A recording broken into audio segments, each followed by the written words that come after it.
রহমতুল্লাহি ওয়া বারাকাতুহু।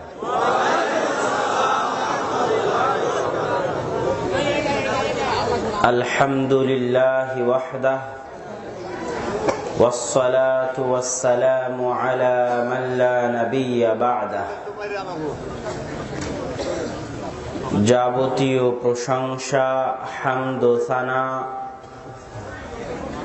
মহাপরাক্রমশালী আল্লাহ সুবহানাহু তাআলার জন্য। সকলেই বলে আলহামদুলিল্লাহ।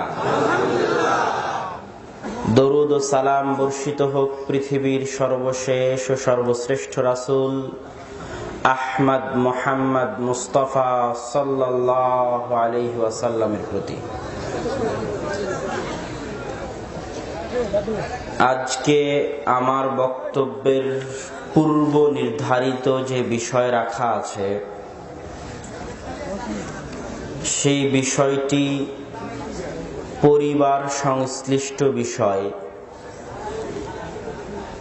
এই জন্য আজকের বক্তব্যের আলোচনার বিষয়বস্তু পরিবার ও পারিবারিক জীবন, বা একটি ইসলামী পরিবার, আদর্শ পরিবার কিভাবে গড়ে তোলা যায় তার উপর ভিত্তি করে গুরুত্বপূর্ণ আলোচনা পেশ করার চেষ্টা করব ইনশাআল্লাহুল আজিজ।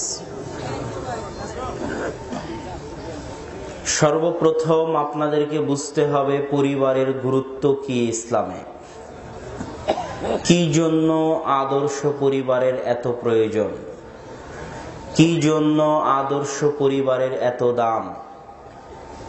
এটা বুঝতে হলে আগে আমাদেরকে বুঝতে হবে পরিবারের গুরুত্ব ও প্রয়োজনীয়তা।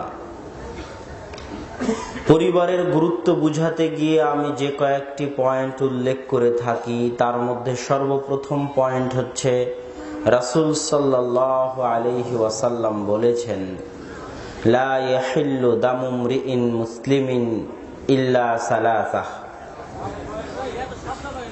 মুসলমানের রক্ত হারাম আর এক মুসলমানের উপরে।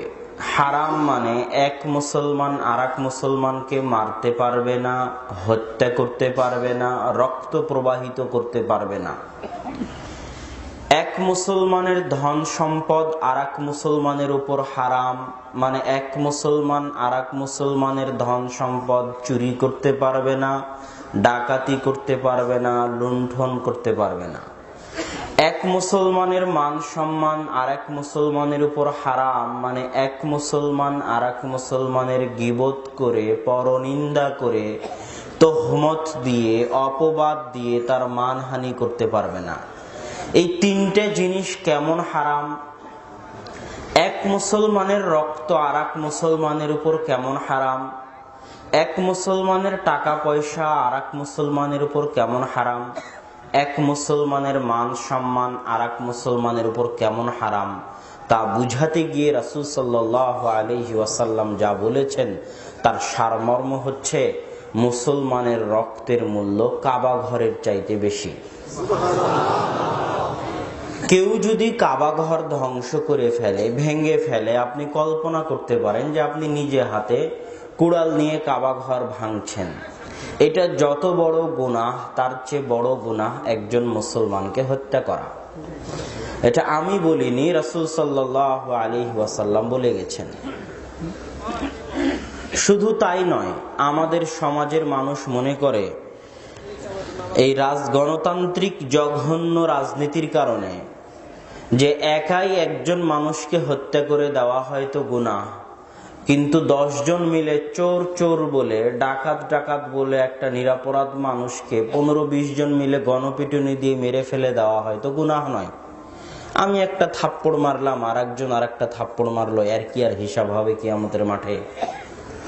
তো রাসূল সাল্লাল্লাহু আলাইহি ওয়াসাল্লাম বলছেন সহিহ হাদিস, যে লাউ আন্না আহলাস সামাই ওয়া আহলাল আরজ, যদি আসমানের অধিবাসী এবং জমিনের অধিবাসী একত্রিত হয়ে একজন মুমিন মুসলিমকে হত্যা করে, তাহলে আল্লাহ সুবহানাহু ওয়া তাআলা আদম থেকে নিয়ে কিয়ামত পর্যন্ত সকল মানুষকে, সকল ফেরেশতাকে, সকল জিনকে যারা একসাথে একজন মুমিনকে হত্যা করেছে এদের সকলকেই একসাথে জাহান্নামে নিক্ষেপ করতে সরিষার সমপরিমাণ দ্বিধাবোধ করবেন না। এটা একজন মুমিনের রক্তের মূল্য আল্লাহর নিকটে। এটা বলে আমি যেটা বুঝাতে চাচ্ছি যে রাসূল সাল্লাল্লাহু আলাইহি ওয়াসাল্লাম বলছেন মুমিনের রক্ত হারাম, তবে 3 শ্রেণীর মুসলমানকে হত্যা করা যায়, 3 শ্রেণীর মুসলমানকে মেরে ফেলা যায়।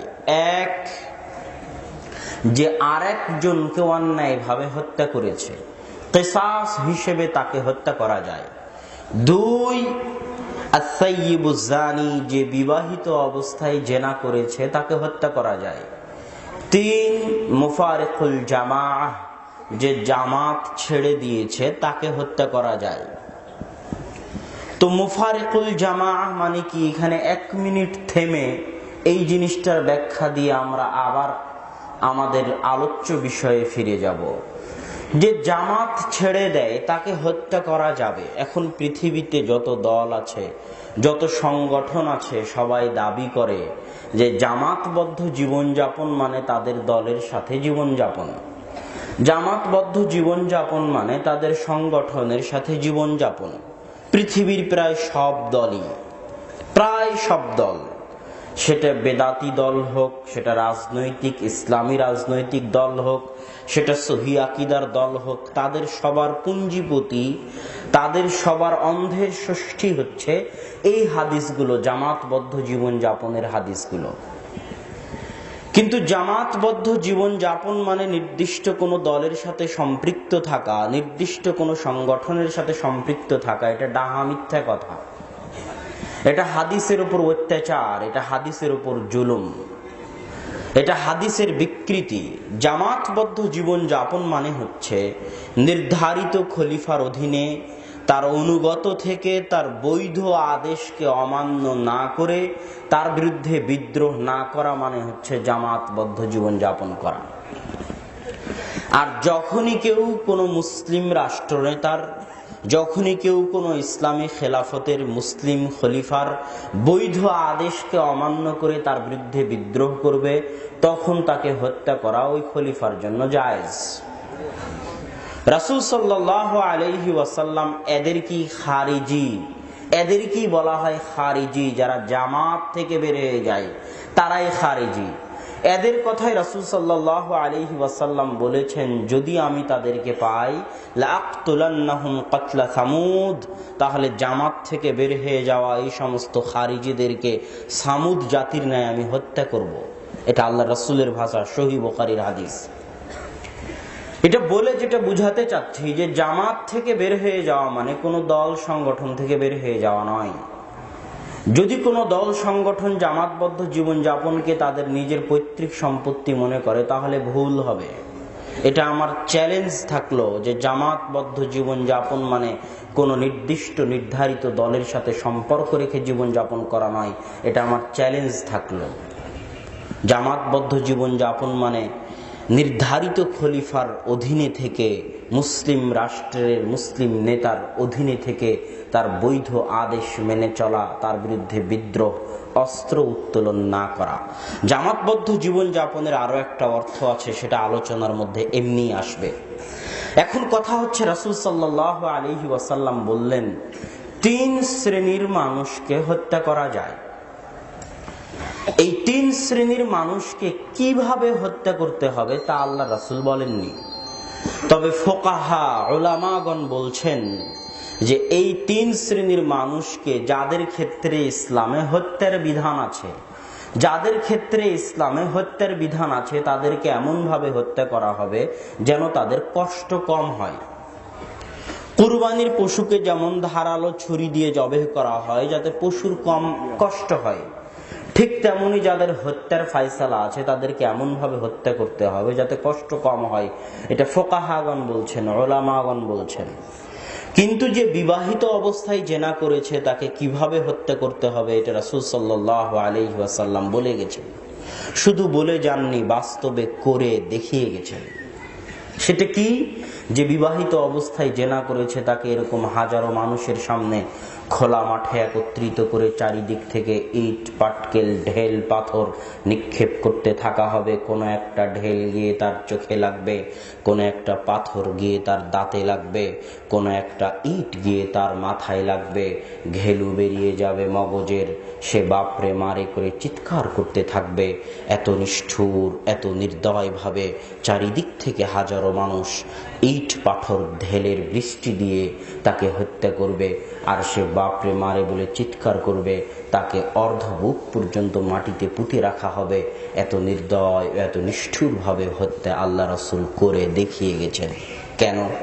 কেননা বিবাহিত অবস্থায় জেনা করলে পরিবার ধ্বংস হয়ে যায়। যদি কেউ আরেকজনকে অন্যায়ভাবে হত্যা করে তাহলে পরিবার ধ্বংস হয় না। কেউ যদি জামাত থেকে বেরিয়ে যায়, বিদ্রোহ করে খলিফার বিরুদ্ধে, তাহলে পরিবার ধ্বংস হয় না। কিন্তু বিবাহিত অবস্থায় জেনা করলে পরিবার নষ্ট হয়ে যায়। আল্লাহ সুবহানাহু ওয়া তাআলার নিকটে পরিবারের গুরুত্ব এত বেশি, এত বেশি, এত বেশি যে যে কোনো অপরাধ যা পরিবারের জন্য হুমকি স্বরূপ, আল্লাহ সুবহানাহু ওয়া তাআলা সেই অপরাধের কঠিন ও কঠোর শাস্তি নির্ধারণ করেছেন।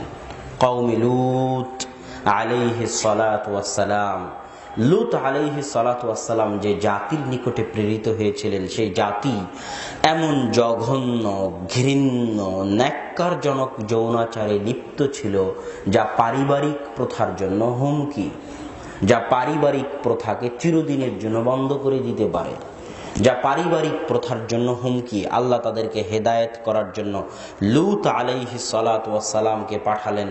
যখন তার জাতি হেদায়েত হলো না, তখন আল্লাহ সুবহানাহু ওয়া তাআলা শহরটাকে উল্টিয়ে দিলেন। ফেরেশতা পাঠিয়ে এইভাবে শহরকে উল্টিয়ে দিলেন।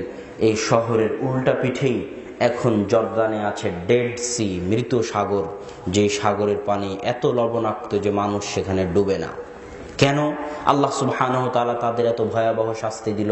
কেননা তারা এমন যৌনাচারে লিপ্ত ছিল যা পারিবারিক প্রথাকে চিরদিনের জন্য বন্ধ করে দিতে পারে। ইসলামে পরিবার এত গুরুত্বপূর্ণ, এত গুরুত্বপূর্ণ যে কেউ যদি পরিবার থেকে বিচ্ছিন্ন হতে চায়, আলাদা হতে চায়, কেউ যদি মনে করে তার স্ত্রীকে তালাক দিবে, তাহলে পরিবার এতটা ঠুনকো নয়, এতটা হালকা নয় যে এক বৈঠকে রাগের মাথায় তালাক তালাক তালাক বলে 3 তালাক দিয়ে 1 সেকেন্ডে পরিবারকে ভেঙে দিবে। পরিবার এতটা ঠুনকো নয়। যদি সে পরিবার ভাঙতেই চায়, স্ত্রীকে তালাক দিতেই চায়, দিতে পারে, এই বিধান ইসলামে আছে, তাহলে তাকে কমসে কম অন্তত পক্ষে যে কোনো মূল্যে 3 মাস সময় নিতে হবে। 1 মাসে ঋতু থেকে পবিত্র হলে তাকে তালাক দিবে, তারপর ভাবতে থাকবে আবার তালাক দিবে কিনা। কতদিন ভাববে সেটা তার ব্যাপার। যদি ভাবে তালাক দিবেই, তাহলে 2য় মাস অপেক্ষা করতে হবে। ঋতু থেকে যখন পবিত্র হবে তখন তাকে তালাক না করে, তারপর আবার যদি ভাবে যে না তালাক দিতেই হবে, চিন্তা ভাবনা করতে থাকবে। চিন্তা ভাবনা করার পর যখন সিদ্ধান্ত নিবে যে না তালাক দিতেই হবে, তখন 3য় মাসে ঋতু থেকে পবিত্র হলে এই মাসে চিন্তা ভাবনা করে 3য় তালাক দিবে। এইভাবে 3 মাস সময় দিয়েছে ইসলাম এটা চিন্তা ভাবনা করার জন্য যে পরিবার ভাঙবে না ভাঙবে না, পরিবার ভাঙবে না ভাঙবে না। কেননা পরিবার এতটা ঠুনকো নয়, এতটা হালকা নয় যে এক বৈঠকে রাগের মাথায় 3 তালাক দিয়ে পরিবার ভেঙে দেওয়া যাবে।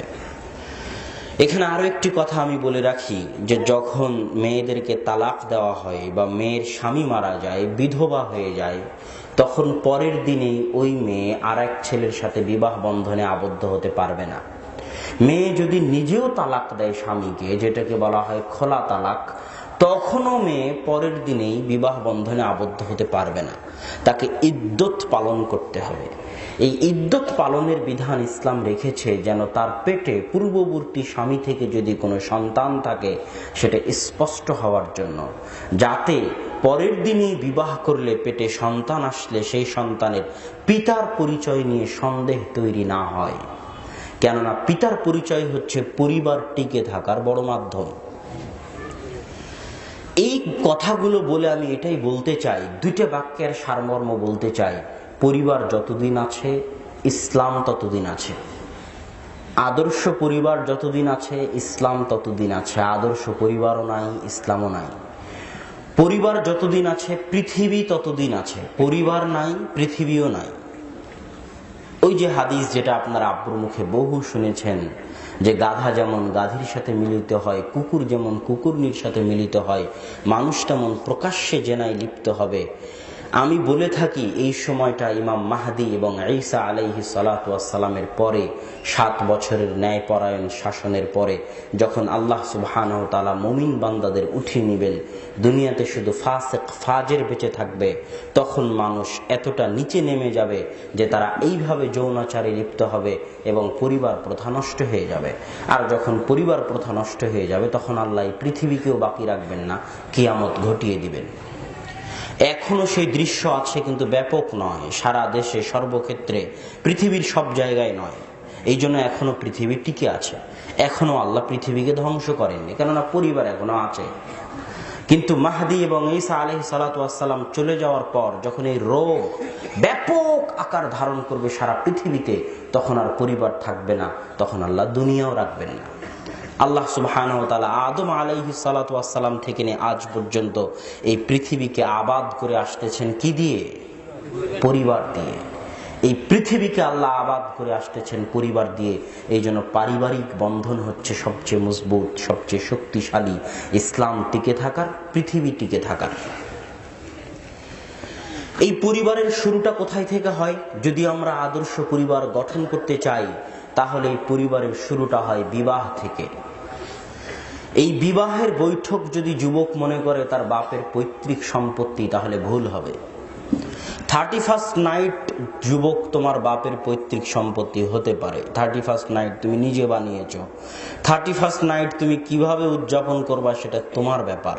31st নাইটে যদি তুমি গান বাজনা করো, তাহলে একটা গুনাহ হবে, সেই গুনাহ হচ্ছে গান বাজনা করার গুনাহ। আর ঈদুল ফিতর, ঈদুল আজহা তোমার বাপের পৈতৃক সম্পত্তি নয়। ঈদুল ফিতর, ঈদুল আজহা কার দেওয়া দিন? আল্লাহ সুবহানাহু ওয়া তাআলা হাদিসে স্পষ্ট আছে যে আবদালাকুমুল্লাহু বিহিমা, আল্লাহ দিচ্ছেন তোমাদেরকে দুইটা দিন, একটা ঈদুল ফিতর, একটা ঈদুল আজহা। মানে ঈদুল ফিতর, ঈদুল আজহা যুবক তোমার পৈতৃক সম্পত্তি নয়। ঈদুল ফিতর, ঈদুল আজহার দিনে কেউ যদি গান বাজায়, তাহলে দুটো গুনাহ হবে। 1, গান বাজানোর গুনাহ, 2, আল্লাহর দেওয়া দিনের অপমান করার গুনাহ। ঠিক তেমনি যুবক, বিবাহ তোমার পৈতৃক সম্পত্তি নয়। জেনা করা তোমার পৈতৃক সম্পত্তি হতে পারে, কিন্তু বিবাহ রাসূল সাল্লাল্লাহু আলাইহি ওয়াসাল্লামের সুন্নাত, রাসূল সাল্লাল্লাহু আলাইহি ওয়াসাল্লামের গুরুত্বপূর্ণ সুন্নাত হচ্ছে বিবাহ। বিবাহ যদি করতে চাও, তাহলে আল্লাহর রাসূলের পদ্ধতিতেই করতে হবে, এটাই ঠিক। কেননা বিবাহ আমার এবং আপনার পৈতৃক সম্পত্তি নয়। অতএব বিবাহ করতে চাইলে রাসূল সাল্লাল্লাহু আলাইহি ওয়াসাল্লামের সুন্নাত অনুযায়ী করতে হবে। বিবাহের ক্ষেত্রে রাসূল সাল্লাল্লাহু আলাইহি ওয়াসাল্লামের সবচেয়ে বড় সুন্নাত হচ্ছে, রাসূল সাল্লাল্লাহু আলাইহি ওয়াসাল্লাম বিবাহের ক্ষেত্রে সবচেয়ে গুরুত্বপূর্ণ যে জিনিস দেখতে বলেছেন, সেটা হচ্ছে আদর্শ পরহেজগার তাকওয়াবান স্ত্রী। একটি পরিবারের সবচেয়ে গুরুত্বপূর্ণ সদস্য হচ্ছে পরহেজগার স্ত্রী, তাকওয়াবান স্ত্রী, আল্লাহ ভীরু স্ত্রী। এটা হচ্ছে পরিবারের সবচেয়ে গুরুত্বপূর্ণ সদস্য। আজকে যারা আমাদেরকে ধোঁকা দিচ্ছে, মা এবং বোনদেরকে ধোঁকা দিচ্ছে, এরা হচ্ছে ডাহা মিথ্যুক। এরা বলে যে মা এবং বোন ঘরে বসে আছে তো বেকার আছে। মা এবং বোনেরা যখন বলে যে আপনি কি করছেন, তো বলে আমি ঘরে বসে আছি, গৃহিণী, তখন তাকে লজ্জা লাগে যে সে গৃহিণী, সে কোনো স্কুলে পড়ায় না, কোনো কলেজে পড়ায় না, কোনো গার্মেন্টসে কাজ করে না। এটা ভেবে তাকে লজ্জা লাগে যে সে গৃহিণী, সে মনে হয় বেকার। যারা তাদেরকে এটা বুঝাতে চায় যে তারা বেকার, মা এবং বোনদেরকে, তারা ডাহা মিথ্যুক। যে এনজিও, যে কর্মচারী, যে কোম্পানি, যে বিদেশি সংস্থা মেয়েদেরকে এটা বুঝাতে চায় যে তারা বেকার, তারা হচ্ছে ডাহা মিথ্যুক। ওয়াল্লাহি আল্লাহর কসম, ওয়াল্লাহি আল্লাহর কসম, আসমানের নিচে জমিনের উপরে সবচেয়ে দামি চাকরি, সবচেয়ে গুরুত্বপূর্ণ চাকরি, সবচেয়ে কঠিন চাকরি। এত কঠিন চাকরি পৃথিবীতে আর নাই। পারমাণবিক বম তৈরি করা অত কঠিন নয়, মঙ্গল চন্দ্র গ্রহে যাওয়া অত কঠিন নয়, একটা ছোট্ট শিশুকে সৎ মানুষ রূপে গড়ে তোলা যত কঠিন। সারা বাংলাদেশের 18 কোটি নারীর 9 কোটি নারী যদি 18 কোটি নারী পুরুষের 9 কোটি নারী যদি রাস্তায় বের হয়ে 24 ঘন্টা কাজ করে, গার্মেন্টসে হোক আর যেখানেই হোক, এই 24 ঘন্টা কাজ করে জাতির জানা উপকার করতে পারবে।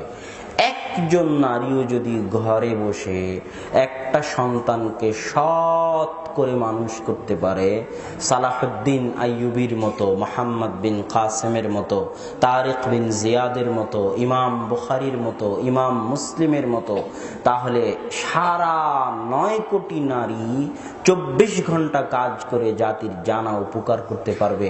একজন সালাহুদ্দিন আইয়ুবী জাতির তার চেয়ে বেশি উপকার করতে পারবে।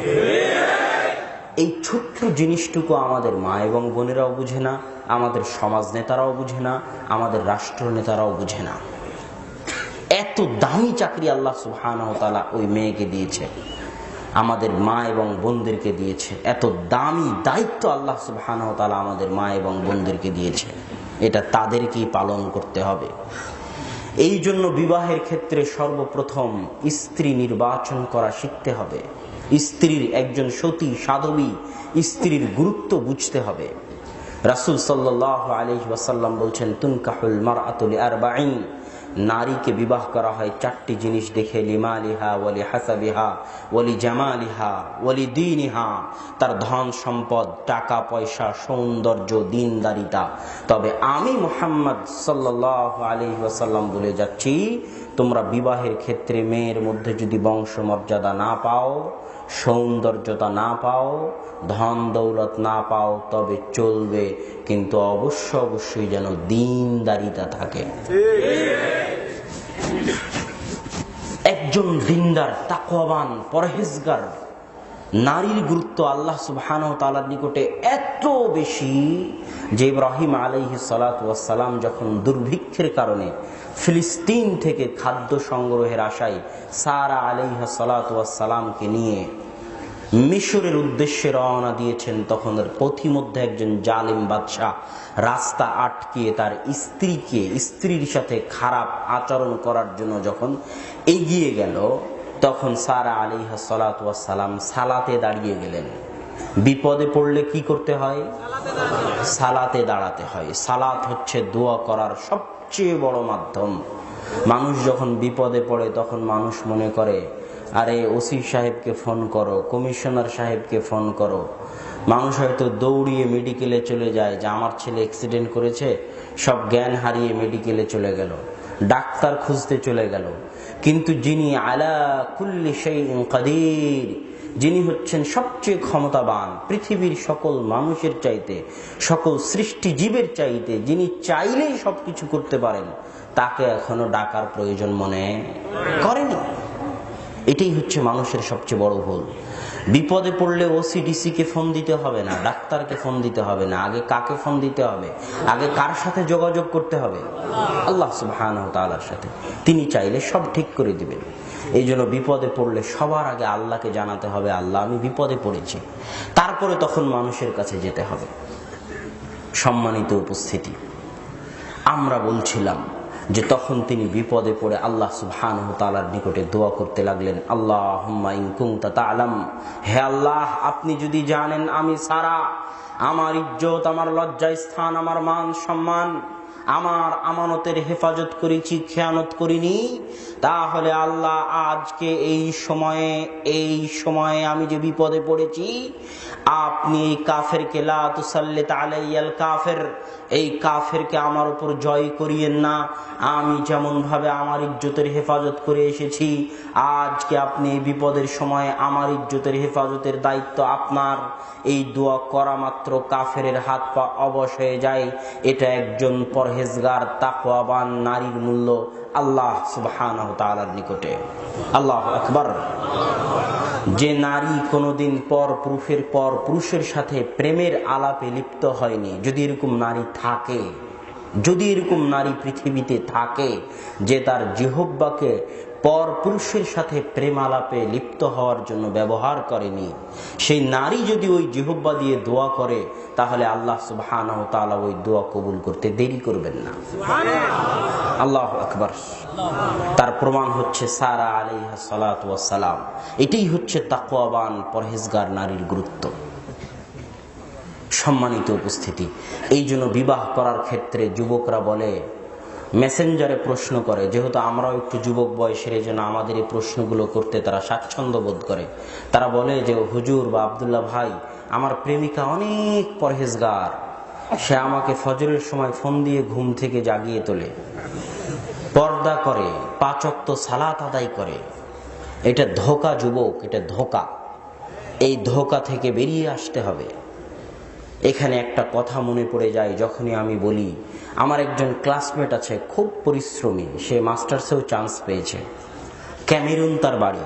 আমি একদিন তাকে জিজ্ঞেস করছি যে তোমাদের দেশে ইশক মুহাব্বাহ এর প্রচলনটা কেমন, এই সংস্কৃতিটা কেমন? তখন সে আমার প্রশ্নের উত্তর না দিয়ে আমার উপর রাগান্বিত হয়ে গেল। আমি বললাম, লেশ তাকজাব, কেন আপনি রাগান্বিত হচ্ছেন? আমি তো এমন কিছু বলিনি যেটা রাগান্বিত হওয়ার। সে তখন বলতেছে, তুমি ইসলামের অপমান করেছো। নাউযু বিল্লাহ, আস্তাগফিরুল্লাহ, আল্লাহর নিকটে এ থেকে পানাহ চাই, আমি কিভাবে ইসলামের অপমান করলাম? তখন সে বলতেছে, তুমি যেটাকে মহাব্বাতে ইশক বলতেছো, বিবাহ বহির্ভূত যে কোনো সম্পর্ক, সেটা বিবাহের আগে হোক বিবাহের পরে হোক, বিবাহ বহির্ভূত যে কোনো সম্পর্ককে ইসলামের দৃষ্টিতে জেনা বলা হয়। কি বলা হয়? জেনা বলা হয়। যেই সম্পর্ককে ইসলাম জেনা বলতেছে, সেই সম্পর্ককে তুমি কোন সাহসে প্রেম ভালোবাসা বলো? কথা মনে হয় বুঝাতে পারিনি। এটা ইসলামের অপমান। যখনই আপনি একটা গুনাহ করা আর একটা ইসলামের অপমান করা, আপনি গুনাহ করতেছেন আবার গুনাহকে গুনাহ মানতে নারাজ, এটা হচ্ছে ইসলামের অপমান করা। আপনি দাড়ি কাটতেছেন আবার মাতাব্বরি করতেছেন, দাড়ি কাটা নিয়ে বড় বড় কথা বলতেছেন, তাহলে আপনি ইসলাম থেকে বের হয়ে যেতে পারেন। দাড়ি কাটলে আপনাকে অন্তত পক্ষে এতটুকু স্বীকৃতি দিতে হবে যে দাড়ি কাটা গুনাহের কাজ, দাড়ি কাটা হারাম কাজ, আমি আল্লাহর নিকটে তওবা করতে চাই, এতটুকু স্বীকৃতি দিতে হবে, তাহলে আপনি ইসলাম থেকে বের হয়ে যেতে পারেন। এটা ইসলামের অপমান। ঠিক তেমনি বিবাহ বহির্ভূত যে কোনো সম্পর্ককে ইসলামের দেওয়া নাম হচ্ছে জেনা। যখন সেই জেনা নামটা পাল্টিয়ে আপনি বলতেছেন এটা প্রেম ভালোবাসা, তখন আপনি ইসলামের অপমান করতেছেন। তখন আমি এই জিনিসটা আমার বুঝে আসলো যে এটা তো অনেক কঠিন এবং ভয়াবহ জিনিস। সে বলতেছে, তুমি আমাকে জিজ্ঞেস করো যে আমাদের দেশে জেনার সম্পর্ক কেমন, তাহলে তোমার প্রশ্ন ঠিক আছে। তো ওই যুবককেও আমি বলতে চাই যে তার প্রেমিকাকে বিবাহ করতে চায়, যে তুমি বলো যে আমার সাথে জেনায় লিপ্ত আছে, আমি তার সাথে বিবাহ করতে চাই, এটা বলো, প্রেম বলিও না। তারপরে যদি তোমার বিবাহ করতে মন চাই, সেটা তোমার ব্যাপার। আল্লাহ বলেছে যে আল খাবিসুনা লিল খাবিসাত, জেনাকারীরা জেনাকারিনীদের জন্য, অত্তাইয়িবুনা লিত-তাইয়িবাত, পবিত্ররা পবিত্রদের জন্য, এটা আল্লাহ কোরআনে বলে দিয়েছে। তো তুমি যদি জেনাকার হয়ে জেনাকারিনীকে বিবাহ করতে চাও, তো এটা আল্লাহর ফায়সালা কোরআনে, আমার আপত্তি নাই। কিন্তু যদি তুমি সুন্দর পরিবার গঠন করতে চাও, পরিবার খেলতামাশার জিনিস নয়, পরিবার গুরুত্বপূর্ণ জিনিস, পরিকল্পনার জিনিস, লক্ষ্য উদ্দেশ্যের জিনিস। একটা মানুষ যেমন লক্ষ্য উদ্দেশ্যবিহীন চলতে পারে না, তেমনি একটি পরিবার লক্ষ্য উদ্দেশ্যবিহীন চলতে পারে না।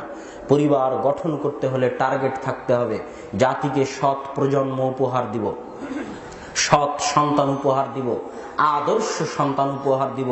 এই টার্গেট নিয়ে যখন দুইজন সংসারে আসবে এবং এই সৎ প্রজন্ম উপহার দেওয়ার মাধ্যমে পুরো পরিবার মিলে জান্নাতে যাব, এটা হলো লক্ষ্য উদ্দেশ্য।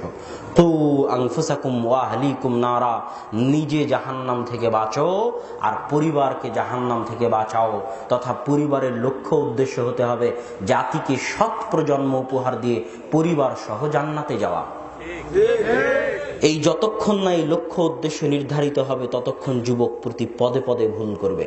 এখানে আর একটা কথা বলে রাখি, যুবক, যদি তুমি তোমার প্রেমিকাকেই বিবাহ করার সিদ্ধান্ত নাও, তাহলে আমি একটা কথা লিখে দিলাম, মনে রাখবে, যে মেয়ে একবার পর পুরুষের সাথে সম্পর্ক তৈরি করার অভ্যাস গড়ে তুলেছে, সে বিবাহের পরও এই অভ্যাস পরিত্যাগ করতে পারবে না, পারবে না। এটা আমি লিখে দিয়ে গেলাম, এটা আমি লিখে দিয়ে যেতে পারি, ইল্লা মান রাহিমা রব্বি, তবে যার উপর আমার আল্লাহ দয়া করবে তার বিষয়টা আলাদা। যে তওবা করে ফিরে আসবে, আল্লাহর যার উপর দয়া হবে তার বিষয় আলাদা। কিন্তু যে বিবাহের আগে একবার পরপুরুষের সাথে সম্পর্ক তৈরি করা শিখে গেছে, সেটা তুমি হও না কেন, এই অভ্যাস থেকে সে ফিরে আসতে পারবে না। অতএব যতই প্রমিস করে থাকো, যতই ওয়াদা দিয়ে থাকো, যতই আল্লাহর কসম কেটে থাকো, ওই কসম ওই ওয়াদার দাম নাই। পারলে কাফফারা দিও, কিন্তু বিবাহ করার সময় পরহেজগার তাকওয়াবান নারী খুঁজেই বিবাহ করিও। আল্লাহ সুবহানাহু ওয়া তাআলা তোমার পরিবারে বরকত দান করুক, আমিন। সম্মানিত উপস্থিতি, এই পর্যায়ের দ্বিতীয় দুইটা গুরুত্বপূর্ণ আলোচনা করলাম বিবাহ নিয়ে। এক, বিবাহ করতে হবে তাকওয়াবান পরহেজগার নারীকে। দুই, বিবাহের অনুষ্ঠান হতে হবে যাবতীয় অপসংস্কৃতি, যাবতীয় বেহায়াপনা, বেলেল্লাপনা, কুসংস্কৃতি, যাবতীয় হিন্দুয়ানি অনুষ্ঠান থেকে মুক্ত। আমি যেহেতু এই ধরনের বিবাহে যাইনি, সেহেতু জানি না যে বাংলাদেশের বিবাহগুলোতে কত রকমের অনুষ্ঠান হয়। তবে এতটুকু জানি যে এগুলো সব অনুষ্ঠানই হিন্দি সিরিয়াল, হিন্দি মুভি আর হিন্দুয়ানি সংস্কৃতি থেকে আসা অনুষ্ঠান। ইসলামে বিবাহ এত সহজ, এত সহজ, এত সহজ, সালাত আদায় করা অনেক কঠিন। বিবাহ করা অত কঠিন নয়, সালাত আদায় করা যত কঠিন। সালাত আদায় করতে গেলে দেখা লাগে শরীর পবিত্র আছে কিনা। যদি পবিত্র না থাকে তাহলে গোসল করতে হয়, যদি ছোট অপবিত্রতা থাকে তাহলে ওযু করতে হয়। সালাত আদায় করতে গেলে দেখা লাগে জামা পবিত্র আছে কিনা, পবিত্র না থাকলে পবিত্র জামা নিতে হয়। সালাত আদায় করতে গেলে দেখা লাগে জায়গা পবিত্র আছে কিনা, জায়গা পবিত্র না থাকলে পবিত্র জায়গা নিতে হয়। সালাত আদায় করতে গেলে দেখা লাগে কেবলা কোন দিকে, কেবলা ঠিক আছে কিনা, ঠিক না থাকলে কেবলা ঠিক করতে হয়। সালাত আদায় করতে গেলে দেখা লাগে আমি সালাতের নিয়ম কানুন জানি কিনা, সূরা ফাতিহা অন্যান্য সূরা মুখস্থ আছে কিনা, রুকুতে কি পড়বো, সিজদায় কি পড়বো তা মুখস্থ আছে কিনা, সালাম ফেরানোর আগ পর্যন্ত কি পড়বো, বৈঠকে কি পড়বো তা মুখস্থ আছে কিনা। সালাত আদায় করা অনেক কঠিন ইবাদত। বিবাহ করা এর চাইতে অনেক অনেক অনেক গুণ সহজ। কিন্তু আজকে আমাদের সমাজে হিন্দুয়ানি সংস্কৃতি, হিন্দুয়ানি অনুষ্ঠান দিয়ে বিবাহকে পাহাড় বানানো হয়েছে, সবচেয়ে কঠিন বানিয়ে ফেলা হয়েছে। একটা জিনিস মনে রাখবেন, যে সমাজে বিবাহ যত কঠিন, ওই সমাজে জেনা তত সহজ। যে সমাজে বিবাহ যত কঠিন, ওই সমাজে জেনা তত সহজ। যে সমাজে বিবাহ যত কঠিন, ওই সমাজে জেনা তত সহজ। আর পাশ্চাত্য বিশ্ব যারা পর্নোগ্রাফির ব্যবসা করে, তারা বিবাহকে কঠিন করতে চায়, কঠিন থেকে কঠিন বানাতে চায়। 35 বছরে গিয়ে বিবাহ করো, 40 বছরে গিয়ে বিবাহ করো, আগে ক্যারিয়ার গঠন করো, অনেক কঠিন করতে চায়। কেননা বিবাহ যখন যত কঠিন হবে, পর্নোগ্রাফির ব্যবসা তত চলবে। আর যদি বিবাহ সহজ হয়ে যায়, তাহলে পর্নোগ্রাফির ব্যবসা বন্ধ হয়ে যাবে, ধস নামবে। এই জন্য যারা এগুলো ব্যবসার পৃষ্ঠপোষক, এই সমস্ত নায়ক, মুভি, সিনেমা, যত মুভি আছে, যত সিনেমা আছে, যত নাটক আছে, যত নাটিকা আছে, সব অবৈধ সম্পর্ককে ভিত্তি করে গড়ে ওঠা। তো যখন বিবাহ সহজ হয়ে যাবে, তখন এগুলোর ব্যবসা কমে যাবে। বিবাহ কঠিন, দেরিতে বিবাহ করতে, সেই জন্য এগুলোর ব্যবসা চলবে। এই জন্য বিবাহকে সহজ করতে হবে। রাসূল সাল্লাল্লাহু আলাইহি ওয়াসাল্লামের দরবারে এসে একজন মহিলা ডাইরেক্ট বলতেছে, আল্লাহ রাসূল, আমি আপনাকে বিবাহ করতে চাই। আল্লাহ রাসূল মুখটা ফিরিয়ে নিলেন। একজন মজলিসে বসেছিল, তুমি কি তাকে বিবাহ করতে চাও? হ্যাঁ, করতে চাই। কিছু আছে? কিছুই নাই। তো কোরআনের বিনিময়ে ওই বৈঠকে আল্লাহ রাসূল বিবাহ দিয়ে দিলেন। এত সহজ বিবাহ। আল্লাহ রাসূলের সাহাবী বিবাহ করেছে, আল্লাহ রাসূল জানি না। তোমার গায়ে হলুদ কেন? তো আল্লাহ রাসূল বিবাহ করেছে। ও, রাসূল সাল্লাল্লাহু আলাইহি ওয়াসাল্লাম জানেনই না তার একজন সাহাবী বিবাহ করেছেন। বিবাহ ছিল এত সহজ। আজকে আমাদের মুসলিম সমাজে হিন্দুয়ানি প্রথা ঢুকতে ঢুকতে ঢুকতে ঢুকতে এত নিচে নেমে গেছে সমাজ, যে মুসলমান সমাজের মহিলা মনে করে, মুসলমান সমাজের নারী মনে করে যে আমার যদি স্বামী মারা যায় তাহলে এটা আমার জন্য সম্মানের, এটা আমার জন্য মর্যাদার, এটা আমার জন্য মান সম্মানের যে আমি আমার প্রথম স্বামীর, যে স্বামী মারা গেছে সেই স্বামীর ছেলে মেয়েদের নিয়ে বাকি জীবন কাটিয়ে দিব। এটা কিন্তু আমাদের সমাজে মানুষ কি মনে করে? ভালো মনে করে, সম্মানের মনে করে। অথচ এটা কোথায় থেকে এসেছে? কোথায় থেকে এসেছে? হিন্দু সংস্কৃতি থেকে এসেছে। হিন্দুদের ওখানে বিধবা বিবাহ নাজায়েজ। রাজা রামমোহন, ঈশ্বরচন্দ্র বিদ্যাসাগর, তাদেরকে লড়াই করতে হয়েছে বিধবা বিবাহ চালু করার জন্য। স্বয়ং রাসূল সাল্লাল্লাহু আলাইহি ওয়াসাল্লাম খাদিজা রাদিয়াল্লাহু তাআলা আনহাকে বিবাহ করেছেন, তিনি বিধবা।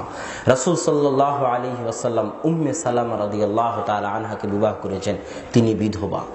আর আমাদের সমাজে যদি কোনো বিধবার বিবাহ হয় তাহলে মানুষ রিরি রিরি করে ওঠে, ঘৃণার দৃষ্টিতে দেখে। এটা হিন্দুয়ানি সংস্কৃতি। বিবাহকে সহজ করতে হবে, বিবাহকে কঠিন করা যাবে না। প্রথম, দ্বিতীয়, তৃতীয়, চতুর্থ বিবাহের ক্ষেত্রেও বাংলাদেশ, ভারত, পাকিস্তানের সমাজে বিরূপ চিন্তাধারা, বিরূপ সংস্কৃতি বিরাজ করে। অথচ আল্লাহ সুবহানাহু ওয়া তাআলা যখন কোরআনে আলোচনা শুরু করেছেন, ফানকিহু মা তাবা লাকুম মিনান নিসাই মাসনা, কোরআনে যখন আল্লাহ বিবাহের আলোচনা শুরু করেছেন সূরা নিসাতে, তখন দুইটা দিয়ে শুরু করেছেন যে তোমরা বিবাহ করো দুইজন নারীকে, দুইটা দিয়ে শুরু করেছেন। 2, 3, 4 সব শেষে বলেছেন যদি না পারো ইনসাফ করতে তাহলে একটা বিবাহ করো। যে সমাজে বিবাহ যত কঠিন ওই সমাজে জেনা তত সহজ। এই জন্য সমাজে বিবাহকে সহজ করে দিতে হবে। কেউ যদি পার্কে গিয়ে জেনা করে, কেউ যদি পার্কে গিয়ে অপরাধ করে, গুনাহে লিপ্ত হয়, সেটা সমাজের কাছে কিছু নয়। আবার ওই মেয়েকে যদি বিবাহ দেয় তাহলে সরকার চলে আসবে বাল্য বিবাহ ঠেকাও বলে। তাহলে বাল্য বিবাহ যদি ঠেকানো লাগে, বাল্য প্রেম ঠেকাবে কে? বাল্য জেনা ঠেকাবে কে? সরকার শুধু বাল্য বিবাহ ঠেকাতে চায়, বাল্য প্রেম তো ঠেকাতে চায় না, বাল্য জেনা তো ঠেকাতে চায় না। যদি বাল্য জেনা চলতে পারে, বাল্য প্রেম চলতে পারে, তো বাল্য বিবাহ তার চেয়ে বেশি চলতে পারে। সম্মানিত উপস্থিতি, এই জন্য সমাজে বিবাহকে সহজ করতে হবে। বিবাহের অত অনুষ্ঠান, অত টাকা পয়সা খরচ, এত অপসংস্কৃতির প্রয়োজন নাই।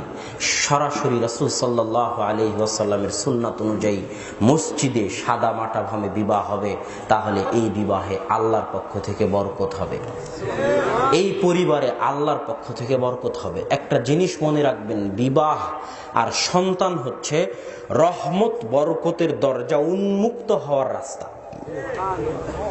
বিবাহ আর সন্তান হচ্ছে আল্লাহর পক্ষ থেকে রহমত ও বরকত উন্মুক্ত হওয়ার রাস্তা।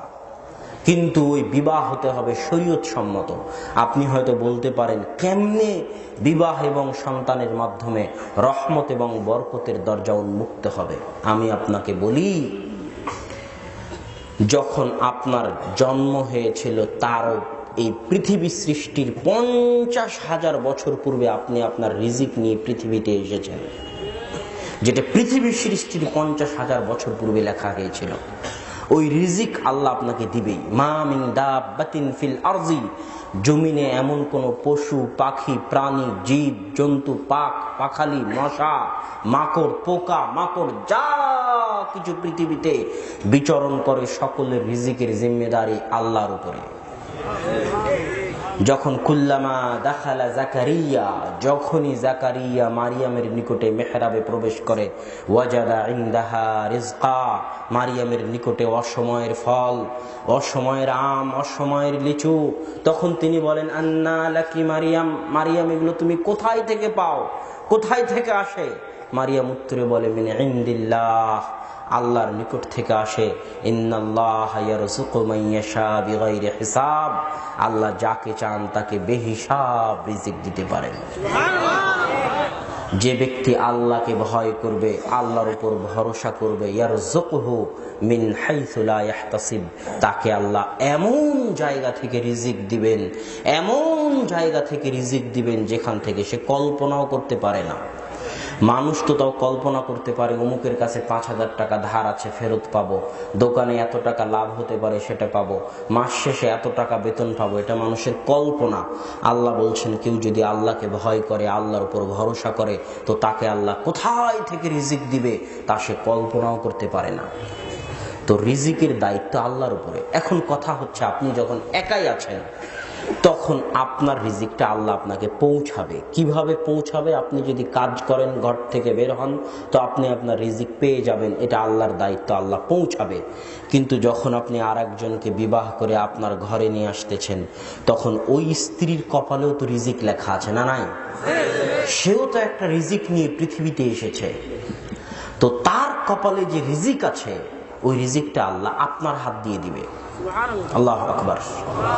যখন আপনার সন্তান হবে, ওই সন্তানও তো একটা রিজিক নিয়ে পৃথিবীতে আসতেছে। ওই সন্তানের রিজিকে যদি পাকা বাড়ি, 100 তলা বিল্ডিং, পোলাও, কোরমা, মাছ, গোস্ত, ওই সন্তানের রিজিকে যদি টাকা পয়সা, ধন দৌলত, জমি জায়গা থাকে, তো ওই সন্তান যেহেতু আপনার খায়, আপনার পরে, তো ওই জিনিসগুলো আল্লাহ আপনার হাত দিয়ে দিয়ে দিবে। খুব কম সময়ে মানুষের রিজিক তার একার তাকদিরে বাড়ে, খুব কম সময়ে। যদি কারো তাকদির আল্লাহ বড় করে দেয়, ভাগ্য ভালো করে দেয়, তো একার তাকদিরেই বাড়তে পারে। কিন্তু অধিকাংশ সময়ে মানুষের রিজিক বাড়ে যখন 4-5 জনের তাকদির এক জায়গায় জমা হয়। কথা বুঝাতে পারিনি মনে হয়। আপনার তাকদির, আপনার স্ত্রীর তাকদির, আপনার ছেলে মেয়ের তাকদির সব এক জায়গায় জমা হয়েছে। তাদের তাকদিরে যা যা কল্যাণ আছে, আপনি যেহেতু তাদের খাওয়ান, তাদের পড়ান, তো সব আল্লাহ আপনার হাত দিয়ে দিবে। এরকম যত ইয়াতিম, যত দরিদ্র, যত গরিব, যত মিসকিন, যত ফকিরের আপনি দায়িত্ব বহন করবেন, যত মানুষের রিজিকের দায়িত্ব আপনি উঠাবেন, আল্লাহ তত মানুষের রিজিক আপনার হাত দিয়ে পাঠাবে।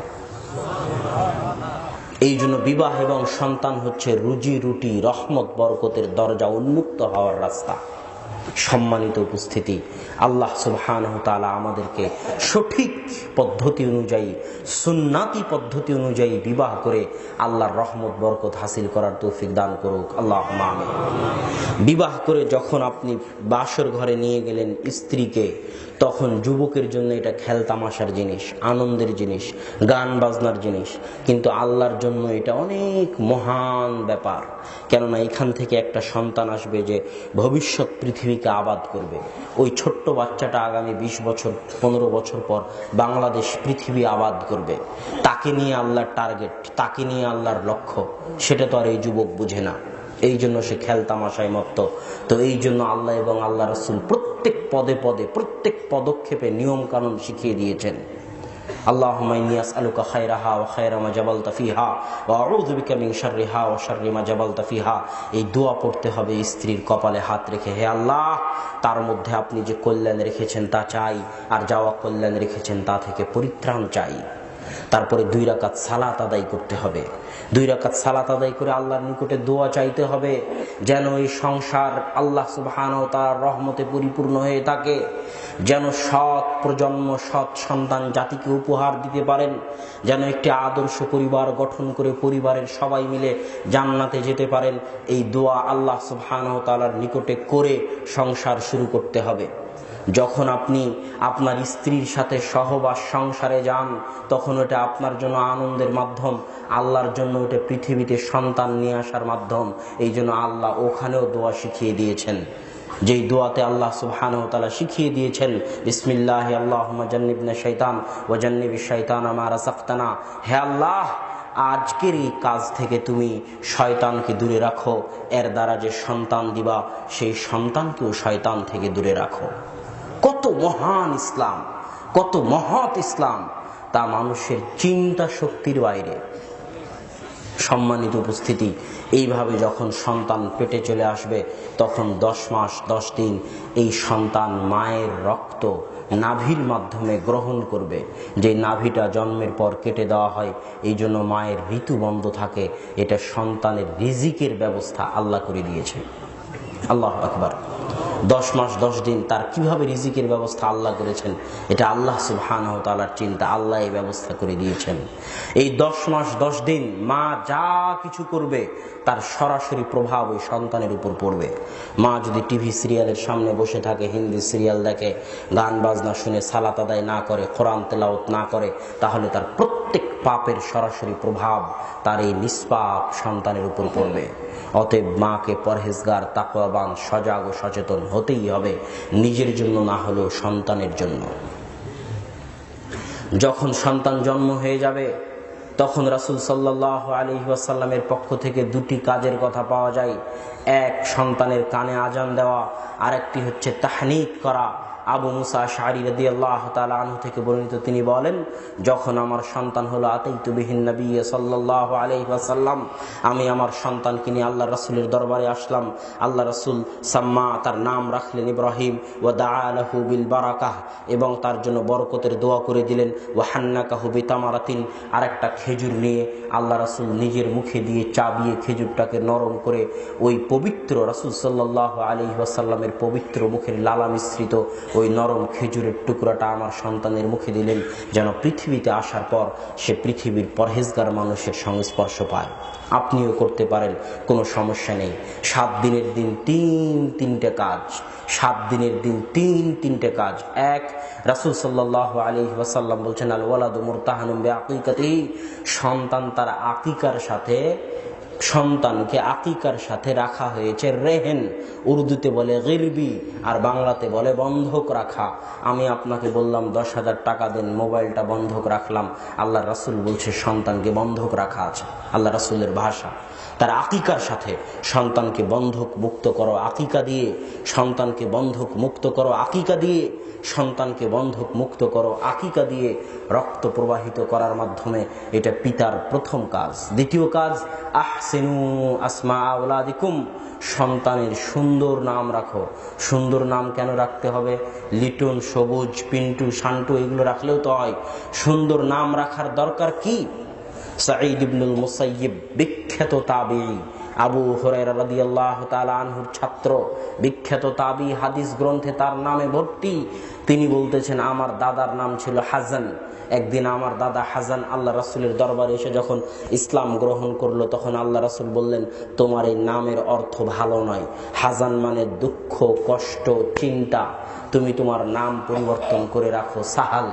তখন আমার দাদা বললেন, আমার বাপ দাদা যে নাম রেখেছে ওই নামই থাকবে, নাম পরিবর্তন করব না। তো সাঈদ ইবনুল মুসাইয়িব বলতেছেন, ওই দিন থেকে আজ পর্যন্ত আমাদের পরিবারে দুঃখ, কষ্ট, চিন্তা লেগেই আছে। দুঃখ, কষ্ট, চিন্তা থেকে আমরা মুক্তি পাই না। এটা সাঈদ ইবনুল মুসাইয়িবের ভাষা। ইসলামে কুলক্ষণ শিরক, কিন্তু ইসলামে সুলক্ষণ জায়েজ। আপনার হাত থেকে প্লেট পড়ে গেল, মেহমান আসবে, পেঁচা দেখলেন বিপদ হবে, রাস্তা বিড়াল অতিক্রম করে গেল বিপদ হবে, এগুলো সব শিরক, কিন্তু সুলক্ষণ জায়েজ, সুলক্ষণ গ্রহণ করা জায়েজ। আব্দুল মুত্তালিব তার পৌত্রের নাম মুহাম্মদ রেখেছিল। মুহাম্মদ মানে প্রশংসিত, যাতে এই ব্যক্তিটির, এই সন্তানটির প্রশংসিত হতে পারে, তার যেন পৃথিবীতে প্রশংসা হয়। তার এই সুলক্ষণকে আল্লাহ এমনভাবে কবুল করেছে যে আজ সারা পৃথিবীতে সবচেয়ে প্রশংসিত ব্যক্তি মুহাম্মদ সাল্লাল্লাহু আলাইহি ওয়াসাল্লাম, যার নামের অর্থই প্রশংসা। এই জন্য সুন্দর নাম রাখতে হবে। সুন্দর নামের প্রভাব সন্তানের উপর পড়ে। আপনি যখন সন্তানকে সুন্দর নাম দিয়ে ডাকবেন, সে যখন সেই নামের অর্থ বুঝতে পারবে, সেই নামের অর্থের সরাসরি প্রভাব ওই সন্তানের উপর পড়বে। তাই অবশ্যই যে কোনো মূল্যে সুন্দর নাম রাখতে হবে, সুন্দর নাম দিয়ে ডাকতে হবে। তৃতীয় কাজ, রাসূল সাল্লাল্লাহু আলাইহি ওয়াসাল্লাম বলতেছেন, ওয়াহলিকি শা'রা রাসিক, তুমি তোমার ছোট বাচ্চার এই 7 দিনে মাথায় যা চুল গজিয়েছে, সেই চুল ব্লেড দিয়ে চেঁচে ওই চুলকে ওজন করে যত গ্রাম হয় তার সমপরিমাণ স্বর্ণ বা রৌপ্য আল্লাহর রাস্তায় দান করে দাও।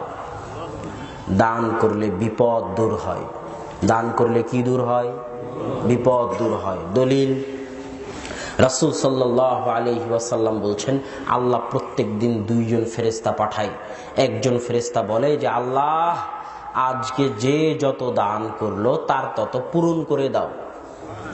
ওয়া আতি মুমসিকান তালাফা, আর যে যতটুকু দান করেনি তার ততটুকু ধ্বংস করে দাও। আল্লাহু আকবার, আজীব হাদিস। ফেরেশতা দোয়া করে, যে যতটুকু দান করেনি তার ততটুকু কি করে দাও? ধ্বংস করে দাও। রাসূল সাল্লাল্লাহু আলাইহি ওয়াসাল্লাম বলতেছে, মানত করা, মানুষ বিপদে পড়লে মানত করে না? মহা বিপদে পড়ে গেছে, আল্লাহ এই বিপদ থেকে যদি উদ্ধার করে এত টাকা মাদ্রাসায় দান করব, করে না? করে না? আল্লাহ রাসূল বলতেছে মানতের মাধ্যমে আল্লাহ কৃপণের টাকা বের করে নেয়। এটা পৃথিবী পরিচালনায় আল্লাহর নীতি। এই পৃথিবী পরিচালনার ক্ষেত্রে আল্লাহর কিছু নীতি আছে, যা ইতিহাস দেখলে বোঝা যায় যে আল্লাহ এই পৃথিবী কিভাবে পরিচালনা করে। তো পৃথিবী পরিচালনায় আল্লাহর নীতি হচ্ছে, যখন কেউ দান করে না তখন আল্লাহ সিস্টেমে তার টাকাটা বের করে নেয়। অ্যাক্সিডেন্ট, বিপদ আপদ, কেস, কোর্ট কাচারি, ঝামেলা যা কিছু আছে সিস্টেমে আল্লাহ টাকাটা বের করেই নেবে। আর যদি দান করেন তাহলে ওই বিপদ আপদ গুলো আর আসবে না, যে বিপদ আপদ গুলো আসার মাধ্যমে আপনার টাকা আল্লাহ বের করে নিত।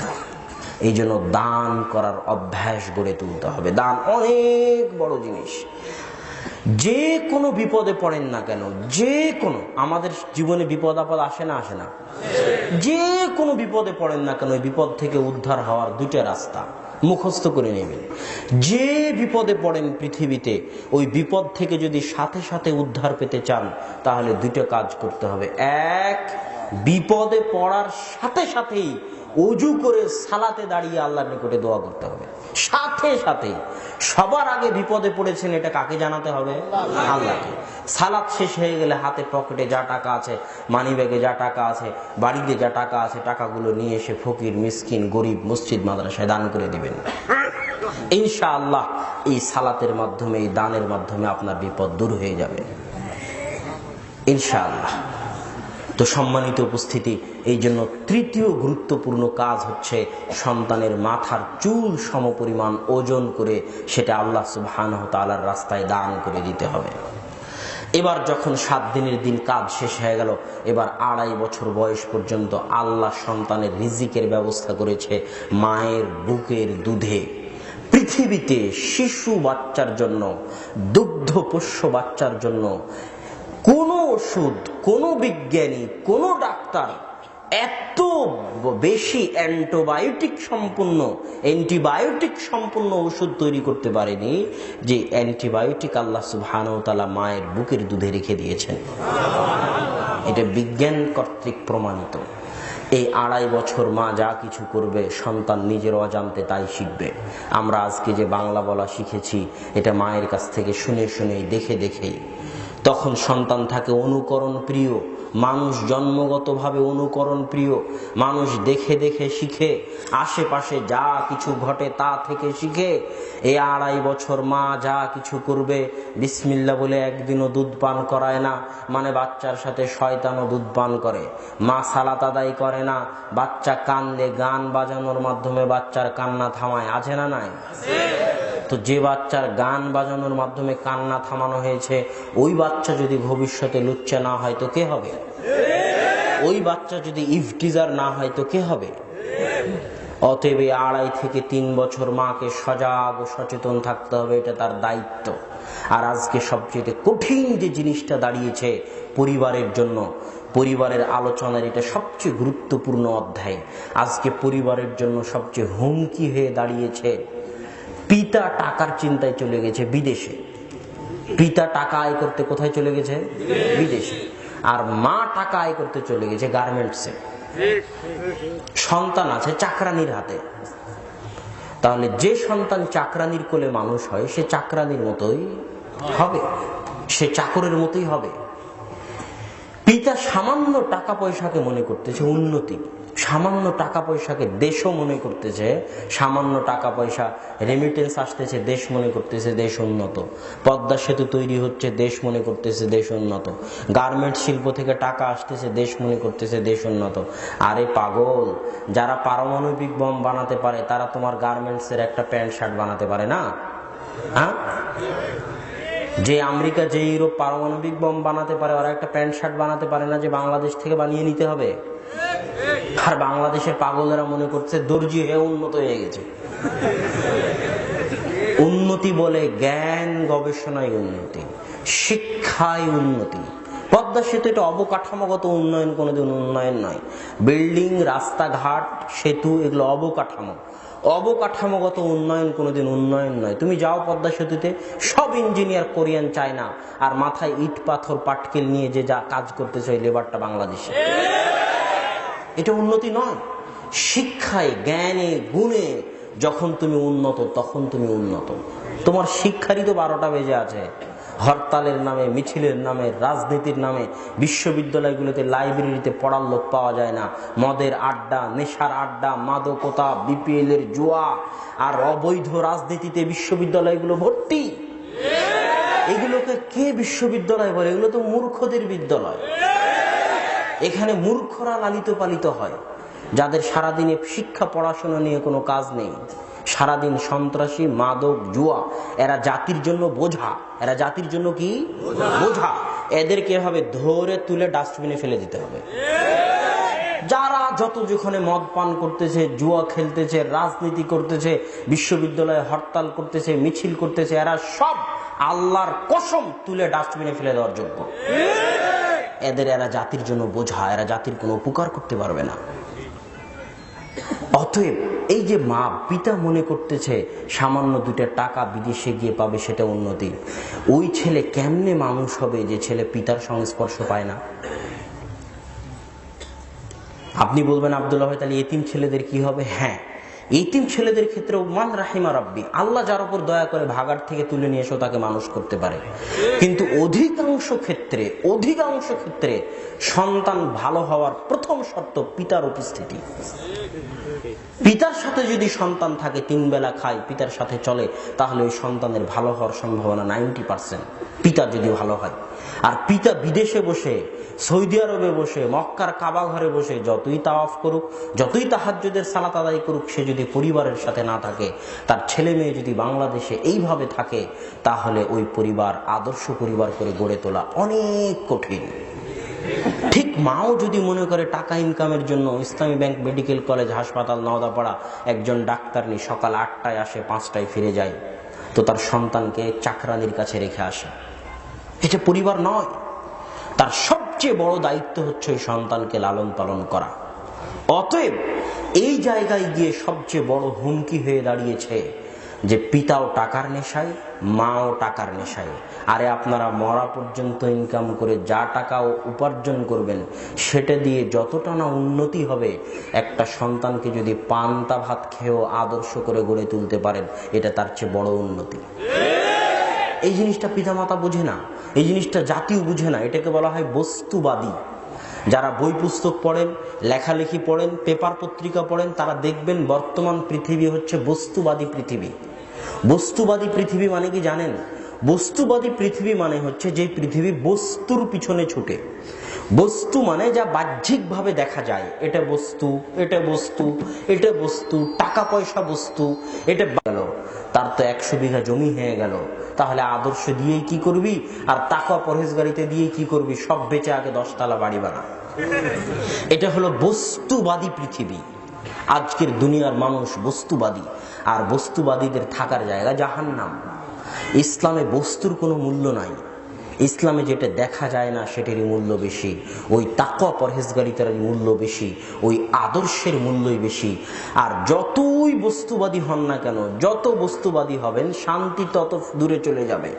যত বস্তুবাদী হবেন শান্তি তত দূরে চলে যাবে। যত বস্তুবাদী হবেন শান্তি তত দূরে চলে যাবে। 100 তলা সাদ্দাদের জান্নাত বানিয়ে এসি দিয়ে আর উন্নত মানের বিল্ডিং, টাইলস সম্পূর্ণ, কিন্তু রাত্রেবেলা ঘুম হবে না এসি চললেও। কথা মনে হয় বুঝাতে পারি, কেননা শান্তি চলে গেছে। যত বস্তুবাদী হবেন তত শান্তি চলে যাবে। আর যত বস্তুকে অবমূল্যায়ন করবেন, এগুলো বস্তুর কোনো মূল্য নাই। রাসূল সাল্লাল্লাহু আলাইহি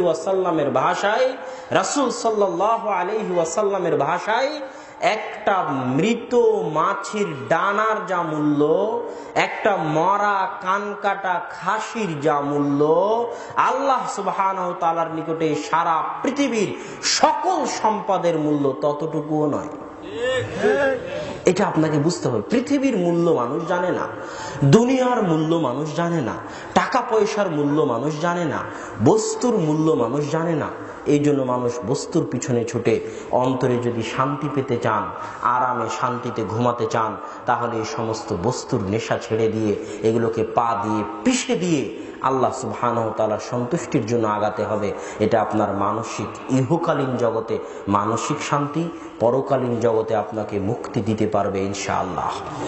অতএব হে পিতা, যারা বিদেশে আছেন তাদেরকে বলতেছি, প্রবাসে আছেন যে মাতা যারা চাকরিজীবী তাদেরকে বলতেছি, যারা চাকরি করে টাকা উপার্জন করতে চান, গার্মেন্টসে গিয়ে টাকা উপার্জন করতে চান, তাদেরকে বলতেছি আপনার ওই 6,000 টাকা মাসিক বেতন আর 3,000 2,500 রিয়ালের সৌদি আরবের ওই বেতনের চেয়ে এই সন্তানকে আদর্শ রূপে গড়ে তোলা বেশি জরুরি, বেশি জরুরি, বেশি জরুরি। পান্তা ভাত খেয়ে ভিক্ষা করে হলেও পরিবারের সাথে থেকে সন্তানকে আদর্শ করে গড়ে তোলার চেষ্টা করুন। এই দাবি আজকের এই বক্তব্যের মাঠ থেকে আমি রেখে গেলাম। আল্লাহ সুবহানাহু ওয়া তাআলা আপনাদের বুঝার তৌফিক দান করুক। বলার দায়িত্ব আমার, আর বুঝা আমল করার দায়িত্ব আপনার। আমি ছোট্ট গবেষণায় যতটুকু বুঝি তাই বললাম। সমাজ ধ্বংস হয়ে যাচ্ছে, পরিবার ধ্বংস হয়ে যাচ্ছে এই কারণগুলোর কারণে। এই কারণগুলোর কারণে শুধু সন্তান তো হারাচ্ছে, মানুষ তার স্ত্রীও হারাচ্ছে। বিদেশে গিয়ে এবং মহিলারা গার্মেন্টসে গিয়ে, অফিস আদালতে গিয়ে পুরুষ সহকর্মীর সাথে জীবন যাপন করে মানুষ তো তার সন্তান হারাচ্ছে, মানুষ তার স্ত্রীও হারাচ্ছে, পরিবার ধ্বংস হয়ে যাচ্ছে, তালাক বেশি হয়ে যাচ্ছে, সমাজে অশান্তি বেশি হয়ে যাচ্ছে। তাই এই অশান্তিগুলো থেকে বাঁচতে চাইলে এই বস্তুবাদী জীবন পরিত্যাগ করতে হবে, টাকাকে অবমূল্যায়ন করতে হবে। টাকার কোনো দাম নাই, শান্তির মূল্য আগে। পিতামাতা ছেলে মেয়ে একসাথে থেকে আদর্শ পরিবার গড়ে একসাথে জান্নাতে যাওয়ার মূল্য বেশি। আল্লাহ আমাদের বুঝার তৌফিক দান করুক, আল্লাহুম্মা আমিন। এবারে 2.5-5 বছর থেকে নিয়ে 10 বছর বয়স পর্যন্ত কিছু কাজ আছে যা আপনার জন্য জরুরি, সন্তানকে দিতে হবে। তার একটা লিস্ট আমার কাছে আছে 4-5টা কাজের, যা জরুরি করতে হবে যে কোনো মূল্যে, তাহলে সন্তান আদর্শ হবেই হবে ইনশাআল্লাহ। 1, সন্তানের সম্পর্ক তৈরি করে দিতে হবে মসজিদের সাথে। সন্তানের সম্পর্ক কার সাথে তৈরি করতে হবে? মসজিদের সাথে। রাসূল সাল্লাল্লাহু আলাইহি ওয়াসাল্লাম বলছেন, ওয়া'মুরু আওলাদাকুম বিস-সালাত, মুরু আওলাদাকুম বিস-সালাত, তোমরা তোমাদের সন্তানদেরকে সালাতের আদেশ দাও যখন তাদের বয়স 7 বছর, ওয়াজরিবুহুম, আর তাদেরকে সালাতের জন্য পিটাও যখন তাদের বয়স 10 বছর। এটা আল্লাহর রাসূল বলে গেছেন। 7 বছর বয়সে সন্তানকে মসজিদে নিয়ে যেতে হবে, মসজিদের সাথে সম্পর্ক গড়ে দিতে হবে। মসজিদের সাথে সম্পর্ক ছাড়া আদর্শ পরিবার গড়া সম্ভব নয়। মসজিদের সাথে সম্পর্ক ছাড়া আদর্শ পরিবার গড়া সম্ভব নয়। মসজিদের সাথে সম্পর্ক ছাড়া আদর্শ পরিবার গড়া সম্ভব নয়। আর আল্লাহ সুবহানাহু ওয়া তাআলা কোরআনে বলতেছে, এই আয়াত যখন আমি পড়ি তখন আমার লোম শিউরে ওঠে। এই আয়াত যখন আমি পড়ি, আল্লাহ সুবহানাহু ওয়া তাআলা কোরআনে বলতেছে, ওয়াতাহহির বাইতিয়া লিত-তাইফিনা ওয়াল কাইমিনা ওয়ার রুকআইস সুজুদ। ইব্রাহিম, তুমি তোমার ছেলে ইসমাইলকে মিলে যে বাড়ি তৈরি করেছো, যে ঘর তৈরি করেছো, যে কাবা তৈরি করেছো, ইব্রাহিম তোমার কাজ হচ্ছে এই কাবায় যারা তওয়াফ করতে আসবে, এই কাবায় যারা সালাত আদায় করতে আসবে, এই কাবায় যারা রুকু দিতে আসবে, এই কাবায় যারা সিজদা করতে আসবে, এভাবেই আল্লাহ বলেছে। ওয়াতাহহির বাইতিয়া লিত-তাইফিন, যারা তওয়াফ করতে আসবে, ওয়াল কাইমিন, যারা সালাত আদায় করতে আসবে, ওয়ার রুকআ, যারা রুকু করতে আসবে, আর সুজুদ, যারা সিজদা করতে আসবে। এই কাবায় যারা তওয়াফ করতে আসবে, যারা রুকু করতে আসবে, যারা সালাত আদায় করতে আসবে, যারা সিজদা করতে আসবে, তাদের পা থেকে ময়লা পড়বে, তাদের নাক থেকে ময়লা পড়বে, তাদের জামা কাপড় থেকে ময়লা পড়বে, কাবার মেঝে অপরিষ্কার হয়ে যাবে। ইব্রাহিম, তোমার কাজ হচ্ছে এই সাধারণ মানুষের পা থেকে ঝরে পড়া ময়লা, শরীর থেকে ঝরে পড়া ময়লা মুছা, সাফ করা, ঝাড়ু দেওয়া কাজ হচ্ছে তোমার, হে ইব্রাহিম। আল্লাহু আকবার। ইব্রাহিম হচ্ছেন এমন নবী যিনি ইব্রাহিমের পর থেকে নিয়ে মুহাম্মদ সাল্লাল্লাহু আলাইহি ওয়াসাল্লাম পর্যন্ত যত নবী এসেছে সব নবীর পিতা হচ্ছেন ইব্রাহিম আলাইহিস সালাতু ওয়াস সালাম। আল্লাহ নবুয়তকে, নবুয়ত যে একটা শব্দ, যে পৃথিবীতে আল্লাহ মানুষকে হেদায়েত করার জন্য নবী পাঠাবেন, এটা নবুয়ত। এই নবুয়তকে আল্লাহ তুলে ইব্রাহিমের বংশে সীমাবদ্ধ করে দিয়েছেন। আল্লাহু আকবার। যে ইব্রাহিমের পরে, ইব্রাহিমের বংশের বাইরে আর কেউ নবী হবে না, হয়ওনি। পুরো নবুয়তকে তুলে আল্লাহ ইব্রাহিমের বংশে দিয়ে দিয়েছে। ইব্রাহিম হচ্ছেন এত মহান, তাকে আল্লাহ বলতেছে যে মসজিদ ঝাড়ু কাকে দিতে হবে? ইব্রাহিম আলাইহিস সালাতু ওয়াস সালামকে। মসজিদ পরিষ্কার কাকে করতে হবে? ইব্রাহিম আলাইহিস সালাতু ওয়াস সালামকে। আর আজকের মেম্বার, মন্ত্রী, চেয়ারম্যান মসজিদের খাদেমকে গিয়ে ধমক দেয়। আজকে না হয় এই গণতন্ত্র আছে তাই মন্ত্রী, এমপি, মেম্বার, চেয়ারম্যান এরা ক্ষমতা দেখাচ্ছে, বিচার সালিশ করতেছে।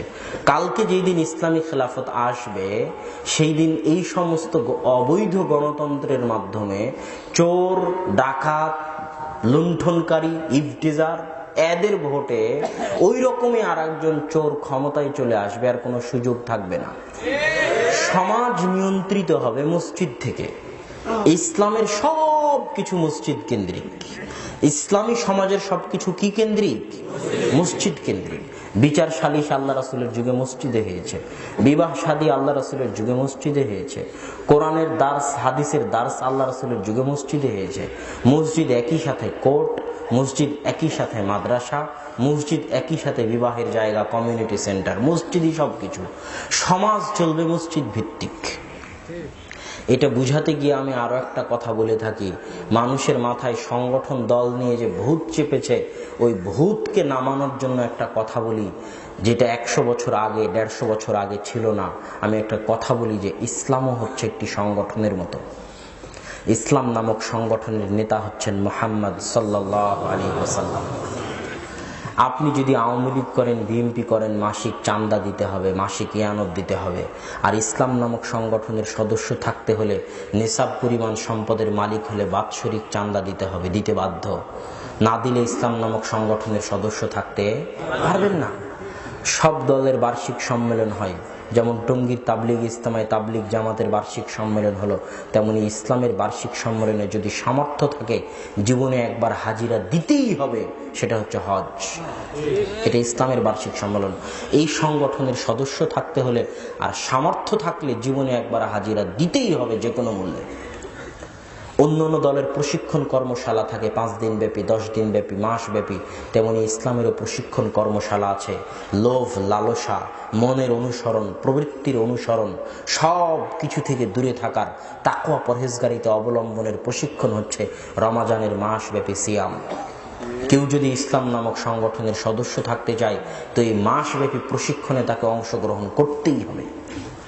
ঠিক তেমনি সব দলের যেমন শাখা আছে, পিরোজালিতে যেমন আওয়ামী লীগের শাখা আছে, বিএনপির শাখা আছে, তেমন ইসলাম নামক এই সংগঠনেরও শাখা আছে। সেটা কি? সেটা মসজিদ। ইসলাম নামক সংগঠনের শাখা, কেন্দ্র, অফিস কি? মসজিদ। আপনি যদি ইসলাম নামক সংগঠনের সদস্য থাকতে চান তো দিনে 5 বার এই মসজিদে হাজিরা দিতেই হবে। যদি 5 বার মসজিদে আপনি হাজিরা না দেন তাহলে ইসলাম নামক সংগঠনের কর্মী, সদস্য থেকে আপনি কেটে যাবেন। এটাই জামাতবদ্ধ জীবনযাপন। মসজিদের সাথে জামাতে সালাত আদায়ের মাধ্যমে মসজিদের সাথে সম্পৃক্ত থাকা হচ্ছে জামাতবদ্ধ জীবনযাপন। যে 5 ওয়াক্ত সালাতে মসজিদে আসে না, সরকার চাইলে তাকে হত্যা করতে পারে, কোনো সমস্যা নেই। এটাই হচ্ছে জামাতবদ্ধ জীবনযাপন। যে 5 ওয়াক্ত সালাতের সাথে মসজিদে নাই, সে যতই দল করুক, যতই সংগঠন করুক, সে জামাতবদ্ধ জীবনযাপনের মধ্যে নাই। সম্মানিত উপস্থিতি, এই জন্য আদর্শ পরিবার গড়তে হলে মসজিদের সাথে সম্পর্ক রাখতে হবে। আরো একটা কথা এখানে বলি, মারিয়াম আলাইহিস সালাতু ওয়াস সালামকে চিনেন? নাম শুনেছেন? যার পবিত্রতার বর্ণনা তার সন্তান তার কোলে দিয়েছে। যখন আল্লাহ তাকে বলল সমাজে যাও, তো মারিয়াম বলতেছে আল্লাহ কি বলবো মানুষকে? আল্লাহ বলতেছে তুমি মুখ বন্ধ রাখবে, তারপরে আমি দেখবো ইনশাআল্লাহ। মারিয়াম যখন সমাজে আসলো তখন মানুষ বলতেছে ইয়া মারিয়াম মা কানা আবুকি ইমরাআ সাউইন, হে মারিয়াম তোমার পিতা তো ব্যভিচারী ছিল না। ওমা কানাত উম্মুকি, তোমার মা তো বাগিয়া, ব্যভিচারিণী ছিল না। তুমি কি নিয়ে এসেছো? তোমার কোলে এটা কি? আশারাত ইলাই, তখন মারিয়াম ওই বাচ্চার দিকে ইঙ্গিত করে বলতেছে আমি জানি না, তাকে জিজ্ঞেস করো। তখন ওই কাফেরেরা বলতেছে কাইফা নুকাল্লিমু মান কানা ফিল মাহদি সাবিয়া, তার সাথে কিভাবে কথা বলবো যে কোলে আছে? কোলের বাচ্চার সাথে কি কথা বলা যায়? এটা কি হাসি মজাকের বস্তু হলো? তখন কোল থেকে ঈসা আলাইহিস সালাম বলে উঠতেছেন ইন্নী আব্দুল্লাহ আতানিয়াল কিতাব ওয়া জাআলানি নাবিয়্যা, আমি আল্লাহর বান্দা, আল্লাহ আমাকে কিতাব দিয়েছেন, আল্লাহ আমাকে নবী করে পাঠিয়েছেন। আল্লাহু আকবার। এই মারিয়াম আলাইহিস সালাতু ওয়াস সালাম তার কাজ কি ছিল? বাইতুল মাকদিস ঝাড়ু দেওয়া। আল্লাহু আকবার। তার কাজ কি ছিল? বাইতুল মাকদিস ঝাড়ু দেওয়া। পৃথিবীতে দুইটা আদর্শ পরিবারের বর্ণনা দিলাম, একটা ইব্রাহিমের পরিবার আর একটা মারিয়ামের পরিবার। এই দুই পরিবারেরই কাজ ছিল মসজিদ ঝাড়ু দেওয়া। অতএব আদর্শ পরিবার গড়তে হলে পরিবারের সম্পর্ক থাকতে হবে মসজিদের সাথে। মসজিদকে নিজের বাড়ির মতো মনে করতে হবে। মসজিদের লাইট, ফ্যান, চাদর সবকিছু ঠিক আছে কিনা, পরিষ্কার আছে কিনা, নতুন কিনা লাগবে কিনা, ঝাড়ু দেওয়া লাগবে কিনা। মসজিদকে নিজের বাড়ির মতো যেই দিন মূল্যায়ন করতে পারবেন, ওই যে রাসূল সাল্লাল্লাহু আলাইহি ওয়াসাল্লাম আর এক হাদিসে বলেছে যে সাবাআতু ইযিল্লুহুমুল্লাহু ইয়াওমা লা যিল্লা ইল্লা যিল্লুহ, 7 শ্রেণীর মানুষকে কঠিন কিয়ামতের মাঠে আরশের নিচে ছায়া দেওয়া হবে, যেই দিন আরশের ছায়া ব্যতীত, আল্লাহর ছায়া ব্যতীত কোনো ছায়া থাকবে না। সেই 7 শ্রেণীর মধ্যে একজন হচ্ছে যার অন্তরটা মসজিদের সাথে সম্পৃক্ত। তার মানে এটি যে 5 ওয়াক্ত সালাতে মসজিদে যায়, মসজিদকে নিজের বাড়ির মতো মনে করে, মসজিদ সাফ করে, ঝাড়ু দেয়, মসজিদের যত্ন নেয়, তাকে আল্লাহ সুবহানাহু ওয়া তাআলা কিয়ামতের মাঠে ছায়া দিবেন, যেই দিন কোনো ছায়া থাকবে না। অতএব আদর্শ পরিবার গড়তে হলে যে কোনো মূল্যে পিতা মাতা, সন্তান, বাপ বেটা সবার সম্পর্ক থাকতে হবে মসজিদের সাথে। একসাথে ছেলেকে নিয়ে মসজিদে যেতে হবে, মসজিদের খেদমত করতে হবে, মসজিদের কাজ করতে হবে। আদর্শ পরিবার হবেই হবে, ইনশাআল্লাহ হবে। 2 নম্বর কাজ হচ্ছে, যখন আপনার সন্তান 10 বছর বয়সে বাড়ি থেকে বের হবে, 8 বছর বয়সে বাড়ি থেকে বের হবে, তখন বাড়ির বাইরে এত ফিতনা, বাড়ির মধ্যেও ফিতনা যদি আপনি রেখে থাকেন তাহলে আছে। সেটা হচ্ছে বাড়ির টিভি, সেটা হচ্ছে বাড়ির অ্যান্ড্রয়েড ফোন। তাহলে বাড়ির বাইরে যাওয়া লাগবে না, ভিতরেই ফিতনা আছে। যদি সন্তানকে মনে করেন 5 বছর বয়সে ইউটিউব চালাতে পারে আর গর্ব করে বলেন যে আমার ছেলে ইউটিউবে সার্চ দিতে পারে, গুগলে সার্চ দিতে পারে, তাহলে আপনার সন্তানের ধ্বংস হওয়ার জন্য আপনিই দায়ী, আর কাউকে লাগবে না। 18-20 বছর বয়সের আগে সন্তানকে টিভি আর মোবাইলের সামনে বা তার হাতে দেওয়াই যাবে না, নিষিদ্ধ, হারাম। সকল সমাজবিদের একই মন্তব্য, ফেসবুকের প্রতিষ্ঠাতা জুকারবার্গ পর্যন্ত একই মন্তব্য করেছে। 18-20 বছর বয়সের আগে এগুলো দেওয়া যাবে না। তো যখন আপনার সন্তান পৃথিবীর ফিতনার সাথে সম্পর্ক তৈরি হবে, তখন সে দেখবে পৃথিবীর মানুষ কাদেরকে মর্যাদা দেয়, পৃথিবীর মানুষ কাদেরকে সম্মান দেয়, পৃথিবীর মানুষ কাদেরকে মডেল হিসেবে মনে করে। তখন দেখবে পৃথিবীর মানুষ ক্রিকেটারকে সম্মান দেয়। একজন শিক্ষাবিদের চাইতেও একটা ক্রিকেটারের একটা ছক্কার দাম বেশি। তাহলে এই জাতি যদি জাহেল না হয়, মূর্খ না হয়, এই জাতি যদি ধ্বংস না হয়, যে জাতি একজন বিশ্ববিদ্যালয়ের ভিসির চাইতে একটা ক্রিকেটারের ছক্কার দাম বেশি দেয়, ওই জাতির ধ্বংস হওয়ার জন্য আর কি লাগবে? আর কোনো কিছুর প্রয়োজন নাই, ওই জাতি ধ্বংস হয়ে গেছে, শেষ। আরে যুবক, তুমি কখন এত পাগল হয়ে গেলে? তুমি যে বিপিএল নিয়ে মত্ত আছো, তুমি যে জুয়া নিয়ে মত্ত আছো, যে মদ নিয়ে মত্ত আছো, যে ক্রিকেট বিশ্বকাপ, যে ফুটবল বিশ্বকাপ নিয়ে মত্ত আছো, আল্লাহর কসম, আল্লাহর দোহাই লাগে, তুমি একবার ইহুদিদের কান্ট্রি ইসরায়েলে গিয়ে দেখো তো, কয়দিন ওদের দেশে বিপিএল হয়, কয়দিন ওদের দেশে ক্রিকেট বিশ্বকাপের আয়োজন হয় আর ফুটবল বিশ্বকাপের আয়োজন হয়। এটা ইহুদিদের প্ল্যান যে মুসলমানদেরকে ব্যস্ত রাখো খেল তামাশা, মদ, জুয়া, নগ্নতায়, আর ইহুদির সন্তানেরা জ্ঞানী গুণী, গবেষক, টাকা পয়সা, অর্থনীতি, ধন দৌলত, পারমাণবিক বোমের মালিক। আর তুমি হচ্ছে বিপিএল এর জুয়া, ছক্কার দাম আর ওই ফোরের দাম, আর সেটা কে কখন ছক্কা মারবে, কে কখন আউট হবে, তার উপর টাকা লাগানো, তার উপর জুয়া করা, এগুলো নিয়ে ব্যস্ত। সম্মানিত উপস্থিতি, অতএব আমি যেটা বলছিলাম যে সন্তান যখন বাড়ি থেকে বের হবে তখন দেখবে দুনিয়া মূল্য দেয় ক্রিকেটারকে, সন্তান যখন বাড়ি থেকে বের হবে তখন দেখবে দুনিয়া মূল্য দেয় নায়ককে। সিনেমার নায়করা সব অ্যাডের মালিক, শহর ছেয়ে আছে সিনেমার নায়কের ছবিতে, শহর ছেয়ে আছে, অ্যাড ছেয়ে আছে ক্রিকেটার আর সিনেমার নায়কের ছবিতে। তো আপনার সন্তান ফিতনায় পড়বে, তাকে ফিতনা থেকে বাঁচানোর জন্য বাড়ির মধ্যে থাকতেই তার সামনে আদর্শ দিতে হবে, তার সামনে মডেল দিতে হবে, তার সামনে নায়ক পেশ করতে হবে, হিরো পেশ করতে হবে। তাকে এই সমস্ত ফিতনার সাথে সম্পৃক্ত হওয়ার আগেই ওই আগডুম বাগডুম, হাট্টিমা টিমটিম, আম পাতা জোড়া জোড়া, টম অ্যান্ড জেরি, এগুলো আলতু ফালতু নাটক নাটিকা আর এগুলো আলতু ফালতু বই পুস্তক থেকে দূরে রেখে পৃথিবীর সর্বশ্রেষ্ঠ মানুষ আল্লাহর প্রেরিত নবীদের জীবন কাহিনীর সাথে পরিচিত করে তুলতে হবে। কিভাবে ইব্রাহিম আলাইহিসসালামকে আগুনে ফেলে দেওয়া হলো, কিভাবে মুক্তি পেলেন, কিভাবে মুসাকে কাঠের বাক্সে সমুদ্রে ফেলে দেওয়া হলো, কিভাবে কাঠের বাক্স স্রোতের উল্টা দিকে চলতে লাগলো, কিভাবে আল্লাহ মুসাকে তার শত্রুর বাড়িতে মানুষ করলেন, কিভাবে ফেরাউনকে ডুবিয়ে দিলেন, ফেরাউনের লাশ এখনো কিভাবে অক্ষত অবস্থায় আছে, ইউসুফকে কিভাবে কুয়ায় ফেলে দেওয়া হলো, কুয়া থেকে তুলে বাদশার বাড়িতে নিয়ে গেলেন, সেখান থেকে অপবাদ দিয়ে জেলখানায় ফেলে দিলেন, জেলখানা থেকে অপবাদ মুক্ত করে সরাসরি মন্ত্রী বানিয়ে দিলেন, সেখান থেকে বাপের কাছে ফিরিয়ে দিলেন। এই যে বিশ্বের শ্রেষ্ঠ মহামানব নবীদের জীবনী, এগুলোর সাথে আপনার সন্তানকে পরিচিত করে তুলতে হবে। মুহাম্মদ সাল্লাল্লাহু আলাইহি ওয়াসাল্লামের জীবনীর সাথে পরিচিত করে তুলতে হবে। ইমাম বুখারী, আহমদ বিন হাম্বল, ইবনে তাইমিয়া, ইবনুল কাইয়িম, নাসিরউদ্দিন আলবানী, তাদের জীবনীর সাথে পরিচিত করে তুলতে হবে, যাতে ঘর থেকে বের হওয়ার আগে, ফিতনার সাথে পরিচিত হওয়ার আগে তার সামনে অনুসরণীয়, সম্মান দেওয়ার মতো, মর্যাদা দেওয়ার মতো পৃথিবীর শ্রেষ্ঠ মহামানবদের চরিত্র যেন তার সামনে মডেল হয়ে থাকে। সে যেন ওই ক্রিকেটারদের দেখলেও, ওই নায়কদের দেখলেও যেন থুথু দিয়ে ফেলে দিতে পারে যে না, আমার মডেল, আমার আদর্শ, আমার নবী মুহাম্মদ সাল্লাল্লাহু আলাইহি ওয়াসাল্লাম। সম্মানিত উপস্থিতি, এই দ্বিতীয় কাজ আপনাকে করতে হবে, মসজিদের সাথে সম্পর্ক তৈরি করা, নবীদের জীবনী, সালাফে সালেহিনের জীবনীর সাথে সন্তানকে পরিচিত করে তোলা।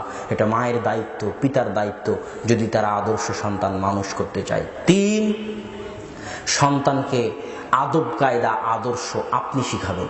মসজিদের হুজুর নয়, মাদ্রাসার মাওলানা নয়, মক্তবের টিচার নয়, প্রাইভেটের টিচার নয়, আপনি শিখাবেন। বাড়িতে ঢুকলে সালাম দিতে হয়, বাড়ি থেকে বের হলে কি দোয়া পড়তে হয়, বাথরুমে ঢুকলে কি দোয়া পড়তে হয়, বের হলে কি দোয়া পড়তে হয়, গাড়িতে উঠলে গাড়িতে উঠার দোয়া কি, সফরের দোয়া কি, বিসমিল্লাহ বলে খেতে হয়, ডান হাতে খেতে হয়, পাশ থেকে খেতে হয়, বিসমিল্লাহ বলে দরজা লাগাতে হয়, সালাত কিভাবে আদায় করতে হয়, সূরা ফাতিহা মুখস্থ করিয়ে দিবেন। যত আদব কায়দা, শিষ্টাচার যা কিছু আছে সব আপনি পিতামাতা হিসেবে শিখাবেন। এর সবচেয়ে বড় ফজিলত, সবচেয়ে বড় ফজিলত, সবচেয়ে বড় ফজিলত হচ্ছে এই সন্তান যতদিন পৃথিবীতে বিচরণ করবে, এই সন্তান যতদিন পৃথিবীতে বিচরণ করবে, ততদিন যতবার সালাম দিবে, যতবার বিসমিল্লাহ বলবে, যতবার ডান হাতে খাবে, যতবার সালাত আদায় করবে, যতবার সূরা ফাতিহা পড়বে, তার ততবারের নেকি আপনি কবরে বসে পেতে থাকবেন। পিতা হয়ে, মাতা হয়ে এত বড় নেকি কেন মিস দিবেন? আবার আপনার এই আদর্শ সন্তান যদি তার সন্তানকেও শিখাতে পারে, তাহলে সেটারও নেকি আপনি দাদা হয়ে পেতে থাকবেন। অনেক মহান ইবাদত, অনেক মহান নেকির কাজ। অতএব সন্তানকে আদর্শ শিখানোর দায়িত্ব মসজিদের ইমাম, মক্তবের হুজুরকে দিয়েন না, আপনি শিখান। 4 নম্বর পয়েন্ট, যদি আদর্শ আদব কায়দা শিখাতে চান, তাহলে পিতার মধ্যে ব্যক্তিত্ব লাগবে, পিতার মধ্যে ভারাত্ব লাগবে। পিতা বলে, আমি আমার ছেলেকে আদব কায়দা শিখাতে চাই, আমার ছেলে আমার কথা শুনে না, আমার ছেলে আমার কন্ট্রোলের বাইরে, এরকম অভিযোগে সমাজ ভর্তি। আমার মেয়ে আমার কথা শুনে না, আমার মেয়ে আমার কন্ট্রোলের বাইরে। তার কারণ হচ্ছে আপনার মধ্যে ব্যক্তিত্ব নাই, আপনার মধ্যে ভারাত্ব নাই। ব্যক্তিত্ব এবং ভারাত্বের একটা উদাহরণ আজকে আমি আপনাকে দিই। আয়েশা রাদিয়াল্লাহু তাআলা আনহা বলছেন, কুন্না রাজা'না মিন গাজওয়াতিন, আমরা একটি যুদ্ধ থেকে ফিরছিলাম, সাকাতাত লি কিলাদাতুন, আমার গলার হার হারিয়ে গেল, এমন জায়গায় হারিয়ে গেল যেখানে পানি নাই।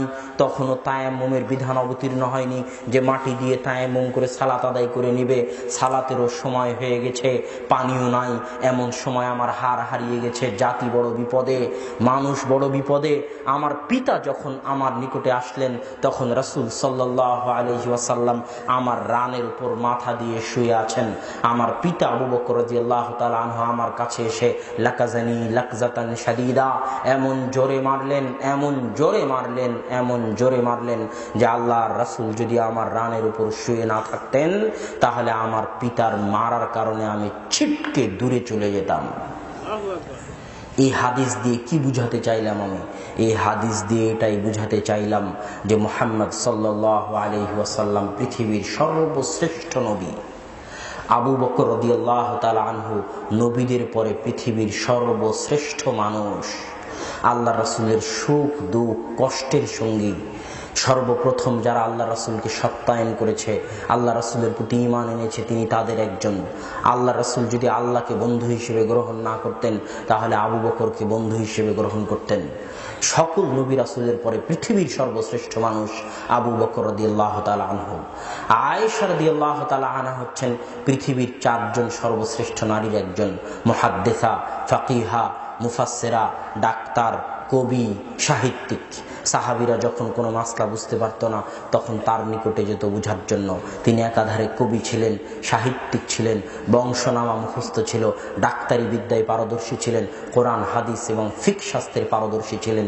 এমন বিদুষী, জ্ঞানী, পণ্ডিতা পৃথিবীর 4 জন সর্বশ্রেষ্ঠ নারীর একজন হচ্ছেন আয়েশা রাদিয়াল্লাহু তাআলা আনহা।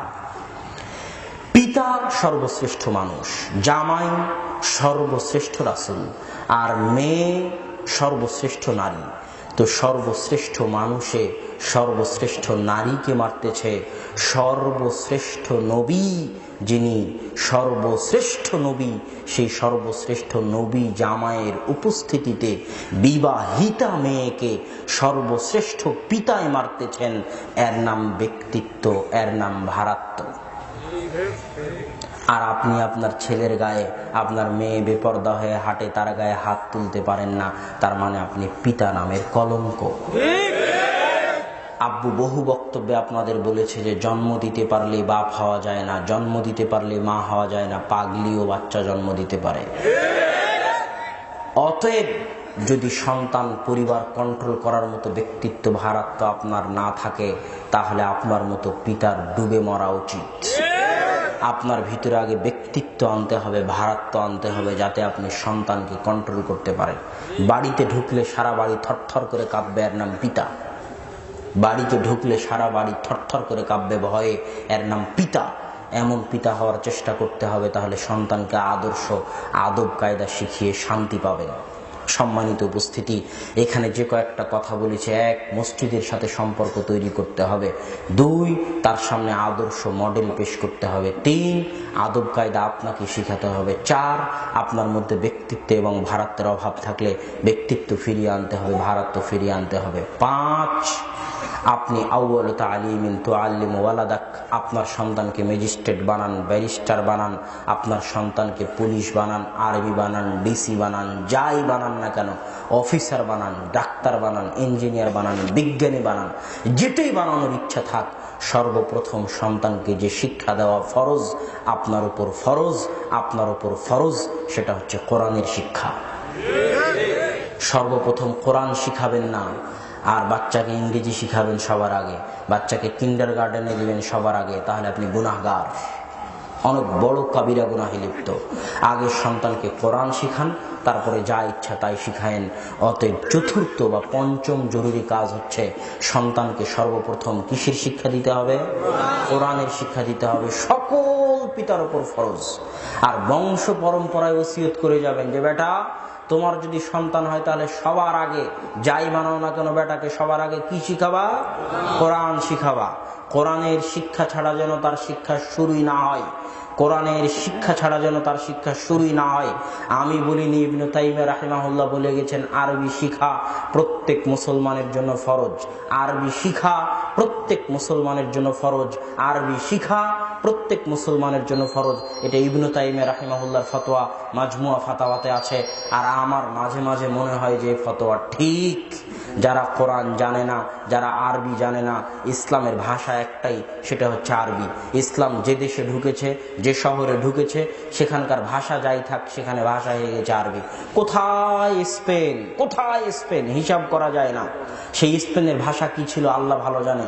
যখন ইসলাম স্পেনে ঢুকলো, তখন স্পেনের ভাষা হয়ে গেল আরবি। স্পেন চিনেন? চিনেন না। মেসিকে তো চিনেন নাকি? মেসি কোন ক্লাবে খেলে? বার্সেলোনা। সে বার্সেলোনা কোথাকার ক্লাব? স্পেনের ক্লাব। ওই জন্য আমি মাঝে মাঝে আশ্চর্য হই যখন সৌদি যুবকদেরকে দেখি যে সৌদির ছোট ছোট বাচ্চারা মেসির 10 নম্বর গেঞ্জি গায়ে দিয়ে থাকে। তখন আমার খুব আফসোস লাগে যে যেই বার্সেলোনা, যেই রিয়াল, যেই মাদ্রিদের যে ক্লাবগুলো নিয়ে মুসলিম যুবকেরা ব্যস্ত, তাও সৌদি আরবের মতো, আল্লাহ রসুলের মদিনার যুবকেরা ব্যস্ত, মক্কার যুবকেরা ব্যস্ত যেই সমস্ত ক্লাবের খেলা দেখার জন্য, ওই সমস্ত ক্লাবগুলো যেই জায়গায় আছে, ওই জায়গার মালিক একদিন আমার বাপদাদা ছিল। ওই জায়গার মালিক একদিন এই সৌদি যুবকের বাপদাদা ছিল। কত আলেম স্পেনে জন্ম নিয়েছে আল্লাহ ভালো জানে। তাফসিরে কুরতুবির নাম শুনেছেন? তাফসিরে কুরতুবির লেখক ইমাম কুরতুবি। কুরতুবা বলা হয় আরবিতে, ইংরেজিতে বলা হয় কর্ডোভা। উনি স্পেনের ইমাম, বিখ্যাত ইমাম, তাফসির লিখে গেছেন। ইবনু হাজাম আন্দালুসি, আন্দালুসের ইমাম, স্পেনের ইমাম। ইবনু আব্দুল বার হাফিজুল মাগরিব 463 হিজরিতে মারা গেছেন। একজন ছিলেন হাফিজুল মাশরিক, একজন হাফিজুল মাগরিব, একই সময়ে পূর্বের হাফেজ, পশ্চিমের হাফেজ। হাফিজুল মাশরিক ছিলেন খতিব বাগদাদি, 463 হিজরিতে মারা গেছেন। আর হাফিজুল মাগরিব ছিলেন ইবনু আব্দুল বার, একই সালে 463 হিজরিতে মারা গেছেন। ইমাম মালিকের লেখা মুয়াত্তা মালিকের দুইটা ব্যাখ্যা গ্রন্থ লিখেছেন। আল ইস্তেজকার, আত তামহিদ, সেই ইবনু আব্দুল বার স্পেনের ইমাম। কত ইমামের নাম বলবো স্পেনের, যারা স্পেনে জন্ম নিয়েছে, স্পেনে মারা গেছে। ওই স্পেনের মাটির মালিক আমার বাপদাদা ছিল। কি বলতে গিয়ে কথায় আসলাম, আরবি ভাষা। ইসলাম যেখানে ঢুকেছে সেখানকার ভাষা যাই থাক, আদর্শ যাই থাক, সংস্কৃতি যাই থাক, পরিবর্তন হয়ে সেটা আরবি হয়ে গেছে। দুঃখজনক হলেও সত্য, পারস্য যারা, এই পারস্যরা অনেক কঠিন জাতীয়তাবাদী। ইরান, এরা সেই কাল থেকে জাতীয়তাবাদী, আজও জাতীয়তাবাদী। এই পারস্যরা ইসলাম গ্রহণ করলেও তাদের ভাষা ছাড়েনি, সেই কাল থেকে আজও তাদের ভাষা ফার্সি। এই এদের ভাষা না ছাড়ার কারণে ভারত, পাকিস্তান, বাংলাদেশের মানুষও নিজ নিজ ভাষা পরিত্যাগ করেনি। ইসলাম আসলেও ভাষা বাংলায় থেকে গেছে, ইসলাম আসলেও ভাষা ফার্সি থেকে গেছে, ইসলাম আসলেও ভাষা উর্দুই থেকে গেছে, অন্য জায়গায় তা হয়নি। এই জন্য ইবনে তাইমিয়া বলেছে প্রত্যেক মুসলমানের জন্য আরবি শিক্ষা ফরজ। মানুষ হেদায়েত কেন হয় না? কোরআন বুঝে না তাই। হেদায়েত হওয়ার সবচেয়ে বড় মাধ্যম কোরআন। আমি আব্দুর রহমান, আমার মেজো ভাই আব্দুর রহমানের একটা বক্তব্য শুনছিলাম, সেখানে সে বলছিল যে মানুষের হেদায়েত হওয়ার সবচেয়ে বড় মাধ্যম কি? কোরআন। আমি বক্তব্য দিয়ে কয়টা মানুষকে হেদায়েত করবো, আর আব্বু বক্তব্য দিয়ে কয়টা মানুষকে হেদায়েত করবে, আর জাকির নাইক কয়টা মানুষকে হেদায়েত করবে? সবার চেয়ে বেশি হেদায়েত করবে কোরআন। কিন্তু কোরআন বুঝারই তো ক্ষমতা নেই, কোরআন বুঝারই তো মুসলমানের ক্ষমতা নেই, তো মুসলমান হেদায়েত হবে কেমনে? কোরআন পড়বে, আরবি জানে, কোরআন পড়বে, আর কোরআন তার অন্তরকে কাঁদাবে না, তার অন্তরে প্রভাব বিস্তার করবে না, কোরআন তাকে হেদায়েত দিবে না, এটা হতে পারে না। কোরআন পৃথিবীর এক আজীব গ্রন্থ। যে আরবি শিখবে, আরবি পড়বে আর কোরআন পড়বে, কোরআন তাকে কাঁদিয়ে ছাড়বে, কোরআন তাকে হেদায়েত করে ছাড়বে। এটার নাম কোরআন। এই জন্য মুসলমানের জন্য আরবি শিক্ষা ফরজ। আমার সন্তানকে যে কোনো মূল্যে যাই বানান, সবার আগে আরবি শিখাতে হবে, কোরআনের শিক্ষা তাকে দিতে হবে। সম্মানিত উপস্থিতি, এই 4-5টি কাজ যদি আমরা করে নিতে পারি, তাহলে আদর্শ পরিবারের একটা ধাপ আমরা অতিক্রম করলাম। এখন এই সন্তান যদি বাইরেও যায়, যতই ফিতনা ফাসাদ এলাকায় যাক না কেন, সে তার আদর্শ থেকে পিছিয়ে সরবে না, সে আদর্শের উপরে টিকে থাকবে, এটা আশা করা যায় ইনশাআল্লাহ। এবার আদর্শ পরিবারের পরবর্তী অংশ শুরু হচ্ছে। সন্তান যখন বালেগ হয়ে গেল, সন্তানকে বিবাহ দিলেন। যেটা আগেই বলেছি, বিবাহকে সহজ করতে হবে, সে আলোচনার মধ্যে এটা ঠেকে গেছে। তো সন্তানকে বিবাহ দিলেন, বিবাহ দেওয়ার পর এবার পরিবার কাকে বলে, পরিবারের সঙ্গে এই জায়গাতে দিতে হবে। আমাদের দেশে, আমাদের সমাজের মানুষ মনে করে 3 ভাই একসাথে থেকে, তারপরে সব ভাবিরা মিলে একসাথে থেকে একে অপরের প্রতি পর্দার লঙ্ঘন করে একই পরিবারে থাকার নাম মনে হয় পরিবার। জি না, যখন বিবাহ হয়ে গেছে তখন ইসলামের দৃষ্টিতে পরিবার আলাদা হয়ে গেছে। আপনার ভাইয়ের বউকে আপনি দেখতে পাবেন না, আপনার জন্য হারাম, পর্দা করতে হবে। পর্দার একটা মাসালার উপর আমি এইবার এই সফরে বক্তব্য দিব ভাবতেছি, অথচ সময়ই করতে পারতেছি না যে কোন দিনের বক্তব্যের বিষয়বস্তু রাখবো। পর্দা, কেননা এখন একটা মাসালা চলতেছে মুখ খোলা রাখা, মুখ ঢেকে রাখা। তো কেউ মুখ খোলার ফতোয়া দিতে পারে, আমার আপত্তি নেই। শেখ নাসিরুদ্দিন আলবানী ফতোয়া দিয়েছে, আরো অনেকেই দিতে পারে, কিন্তু আমার কাছে মুখ ঢেকে রাখাই জরুরি। আর বহু দলিল পেশ করা যাবে। তো এই পর্দার আলোচনা আসলে এই জন্য বললাম। আল্লাহ রাসূল বলতেছে, যাকে তুমি প্রস্তাব দিবা বিবাহের, তাকে তুমি দেখতে পারো। তো কি দেখতে পারো? যাকে আপনি বিবাহের প্রস্তাব দিবেন তার আপনি কি দেখতে পারেন? শুধু মুখ। তো যখন মুখ আর হাত দেখতে পেলেন, তার মানে বিবাহের বাইরে যে আছে তাকে আপনি দেখতে পাবেন না, মানে তার কি দেখতে পাবেন না? কথা মনে বুঝাতে পারিনি আমি। যাকে আপনি বিবাহের প্রস্তাব দিলেন, যাকে আপনি দেখতে পারেন, আল্লাহ রাসূল বলতেছে, মানে তার কি দেখতে পাবেন? তার চেহারা, তার হাত কবজি পর্যন্ত। তাহলে যাকে দেখতে পাবেন না, তথা যাকে বিবাহের প্রস্তাব দেননি তাকে দেখতে পাবেন না, তার মানে তার কি দেখতে পাবেন না? তাহলে অবশ্যই চেহারা পর্দার অন্তর্ভুক্ত। একজন বৃদ্ধা মহিলার ক্ষেত্রে আল্লাহ রাসূল পর্দার ছাড় দিয়েছে। যে তার পর্দা করার প্রয়োজন নাই, সে কাপড় রাখতে পারে। তার মানে কি রাখতে পারে, কি খোলা রাখতে পারে একটা বৃদ্ধা মহিলা? মুখ খোলা রাখতে পারে না সম্পূর্ণ কাপড় খুলে হেঁটে বেড়াবে বৃদ্ধা মহিলা? কি বুঝেন আপনি হাদিস থেকে?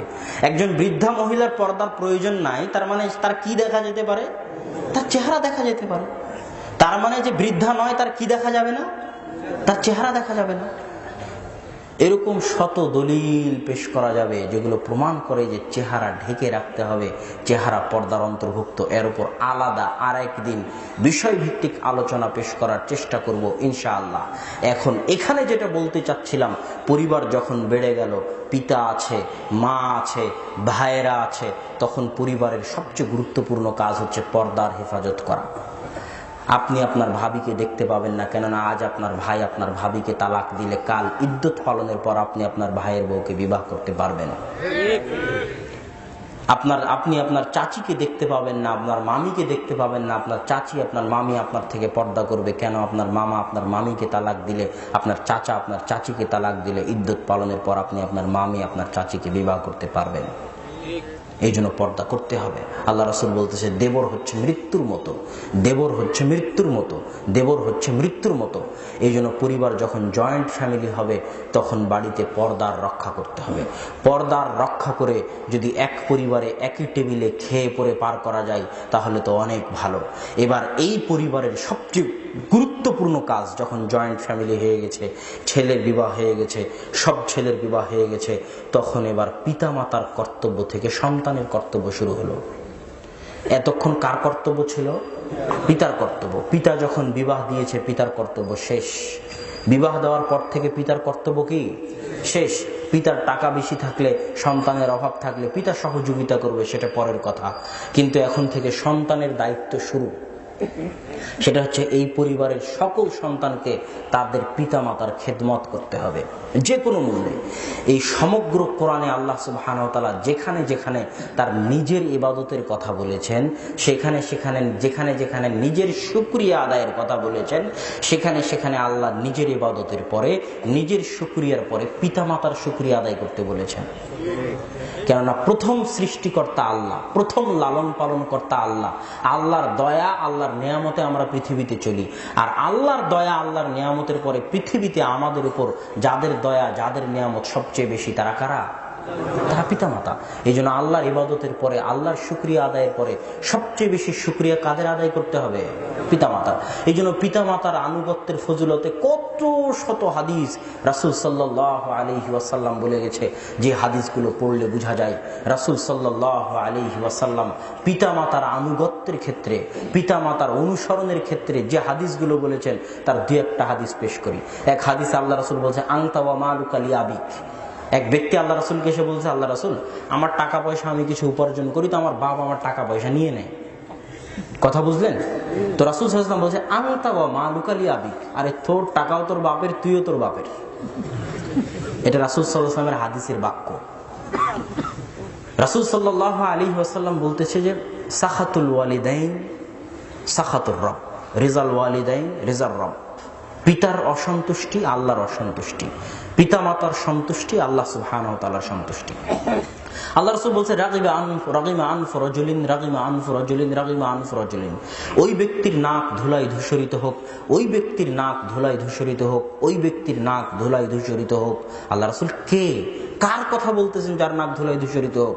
তো বলছে, তার নাক ধুলায় ধূসরিত হোক যে তার পিতামাতাকে বৃদ্ধ অবস্থায় পেল কিন্তু জান্নাত কিনতে পারল না। আল্লাহু আকবার। ওই ব্যক্তির চাইতে ব্যর্থ, ওই ব্যক্তির চাইতে অসফল আর কেউ নাই যে তার পিতামাতাকে বৃদ্ধ অবস্থায় পেয়েছে কিন্তু জান্নাত কিনতে পারেনি। রাসূল সাল্লাল্লাহু আলাইহি ওয়াসাল্লাম বলতেছে, তুমি জান্নাত কিনতে চাও, তোমার জান্নাত তো তোমার মায়ের পায়ের নিচে। মায়ের খেদমত করো, জান্নাতে চলে যাও। মায়ের খেদমত করো, জান্নাতে চলে যাও। জান্নাত তো তোমার বাড়িতে বসে আছে, তুমি জান্নাত কোথায় খুঁজতে যাচ্ছ? কত সাহাবী এরকম আছে যারা জেহাদের জন্য আল্লাহ রাসূলের কাছে এসেছে। আল্লাহ রাসূল, বহু ঘটনা এমন আছে, এটা একটা দুইটা ঘটনা নয়। জেহাদের ঘটনা প্রায় 10-এরও 5-এরও অধিক। সাহাবী আল্লাহ রাসূলের কাছে গেছে জেহাদ করতে। আল্লাহ রাসূলের পিতামাতা জীবিত আছে? তো বলে, হ্যাঁ জীবিত আছে। যাও পিতামাতার খেদমত করো, জান্নাত তো বাড়িতে। জিহাদ করে মাঠে মৃত্যুবরণ করে জান্নাত নিতে হবে নাকি? জান্নাত তো তোমার বাড়িতে আছে। পিতামাতা কি? জান্নাত। পিতামাতা জাহান্নাম, পিতামাতা জান্নাত। পিতামাতার খেদমতের এত গুণ, পিতামাতার দোয়ার এত গুণ, পিতামাতার আনুগত্য এবং অনুসরণের এত গুণ যে দুইটা, একটা আয়াত আর একটা হাদিস বলে পিতামাতার আনুগত্যের ফল বলবো। এক, যে হাদিস আপনারা জানেন, 3 জন ব্যক্তি পাহাড়ের গুহায় আটকা পড়লো, বানি ইসরাইলের ঘটনা। ঝড় বৃষ্টির কারণে গুহা বন্ধ হয়ে গেল। ওই ব্যক্তি আল্লাহর নিকটে দোয়া করতেছে, আল্লাহ, আমি একটা কাজ তোমার সন্তুষ্টির জন্য করেছিলাম। সেটা কি? আমি গরু ছাগল চড়াই, দুধ দহন করে আমার পিতামাতাকে সবার আগে খাওয়াই। একদিন দেরি হয়ে গেছে, পিতামাতা ঘুমিয়ে গেছে, আমি আমার সন্তান সন্ততি কাঁদতে থাকলেও তাদেরকে খাওয়াইনি। সকালে ঘুম থেকে যখন পিতামাতা উঠেছে তখন তাদেরকে আগে দুধ পান করিয়েছি। পিতামাতার এই সম্মান আমি তোমার সন্তুষ্টির জন্য করেছি। আজকে তুমি পাথরটা সরিয়ে দাও। সাথে সাথে পাথর সরে গেছে। আল্লাহু আকবার। সংক্ষেপে বলতেছি, এটা একটা। আর একটা, ওই যে মুসা আলাইহিস সালাতু ওয়াস সালাম আর খিজির আলাইহিস সালাতু ওয়াস সালাম, মুসা আলাইহিস সালাম বলল, আমি সবচেয়ে জ্ঞানী। আল্লাহ বলল, আমার আরেকজন জ্ঞানী বান্দা আছে, তার কাছে যাও, তার নাম খিজির। তিনি তখন চলতে থাকলেন, যেখান থেকে মাছ পালিয়ে গেল ওখানে চাদর মুড়ি দিয়ে একজনকে পেলেন, তার নাম খিজির। চলতে চলতে অনেক ঘটনা হলো। একটা ঘটনা হচ্ছে, একটা গ্রামে গিয়ে তারা খেতে চাইলেন, গ্রামের মানুষ খাবার দিল না। তখন খিজির আলাইহিস সালাম ওই গ্রামে একটা ভাঙ্গা বাড়ি ছিল, ওই ভাঙ্গা বাড়িটা সংশোধন করে দিলেন, বানিয়ে দিলেন। তো মুসা আলাইহিস সালাতু ওয়াস সালাম রাগান্বিত। তিনি বলতেছেন, যেই গ্রামের মানুষ আপনাকে খেতে দিল না, আপনি সেই গ্রামের মানুষের ঘর বাড়ি কিভাবে তৈরি করে দেন? তখন তাদের মধ্যে বিচ্ছিন্নতা হয়ে গেল। আমি তোমাকে নিষেধ করেছিলাম প্রশ্ন করবে না, তাও প্রশ্ন করবা, করলা হাদা ফিরাকুম বাইনি ওয়া বাইনাক, এটাই আমার এবং তোমার মাঝে বিচ্ছিন্নতা। তবে তোমাকে কারণ বলি, এই যে বাড়িটা আমি ঠিক করে দিলাম, এটার কারণ হচ্ছে, আল্লাহ কোরআনে এইভাবে বলতেছেন, ওয়া আম্মাল জিদারু ফাকানা লিগুলামাইনি ইয়াতীমাইন, যে দেওয়াল আমি ঠিক করে দিলাম, যে বাড়ি আমি ঠিক করে দিলাম, তা 2 জন এতিম সন্তানের, তাদের কথা বলতে গিয়ে আল্লাহ সুবহানাহু ওয়া তাআলা বলতেছে, ওয়া কানা তাহতাহু কানজুন লাহুমা, এই 2 এতিম সন্তানের ধন সম্পদ আছে এই বাড়ির নিচে, এই দেওয়ালের নিচে। ওয়া কানা আবুহুমা সালিহা, আর এই 2 এতিম সন্তানের পিতা ছিল সৎ, এই 2 এতিম সন্তানের পিতামাতা ছিল সৎ। তো একজন সৎ পিতামাতার দোয়া, একজন সৎ পিতামাতার আমানতের হেফাজতের জন্য যে তার এতিম সন্তানের জন্য রেখে গেছে, পিতামাতা সৎ হওয়ার কারণে, পিতামাতার দোয়া থাকার কারণে আল্লাহ নবীকে পাঠিয়ে দিয়েছেন এতিমের সম্পদ হেফাজত করতে। আল্লাহু আকবার। আমি যদি বুঝাতে না পারি তাহলে আমি ব্যর্থ। এই 2টা হাদিস, একটি আয়াত একটি হাদিস বলে এটাই বুঝাতে চাইলাম যে পিতামাতার দোয়া, পিতামাতার মর্যাদা, পিতামাতার খেদমতের মধ্যে দুনিয়া এবং আখেরাতের সকল কল্যাণ নিহিত আছে। দুনিয়া এবং আখেরাতের সকল মান সম্মান মর্যাদা, বিপদ আপদ থেকে হেফাজত পিতামাতার খেদমতের মধ্যে নিহিত আছে। আল্লাহ সুবহানাহু ওয়া তাআলা আমাদেরকে একটি আদর্শ পরিবার গড়ে তোলার তৌফিক দান করুক, আল্লাহুম্মা আমিন।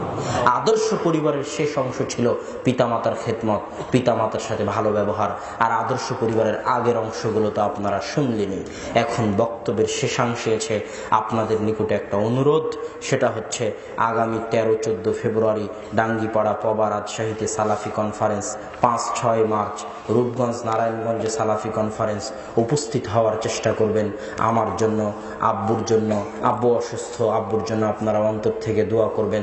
আল্লাহ সুবহানাহু ওয়া তাআলা যেন তাকে সুস্থ রেখে তার হায়াত বাড়িয়ে দেন, আল্লাহুম্মা আমিন। এই বলে আজকের সংক্ষিপ্ত বক্তব্য এখানে শেষ করছি। ওয়া আখিরু দাওয়ানা আনিল হামদুলিল্লাহি রাব্বিল আলামিন। আসসালামু আলাইকুম ওয়া রাহমাতুল্লাহি ওয়া বারাকাতুহু।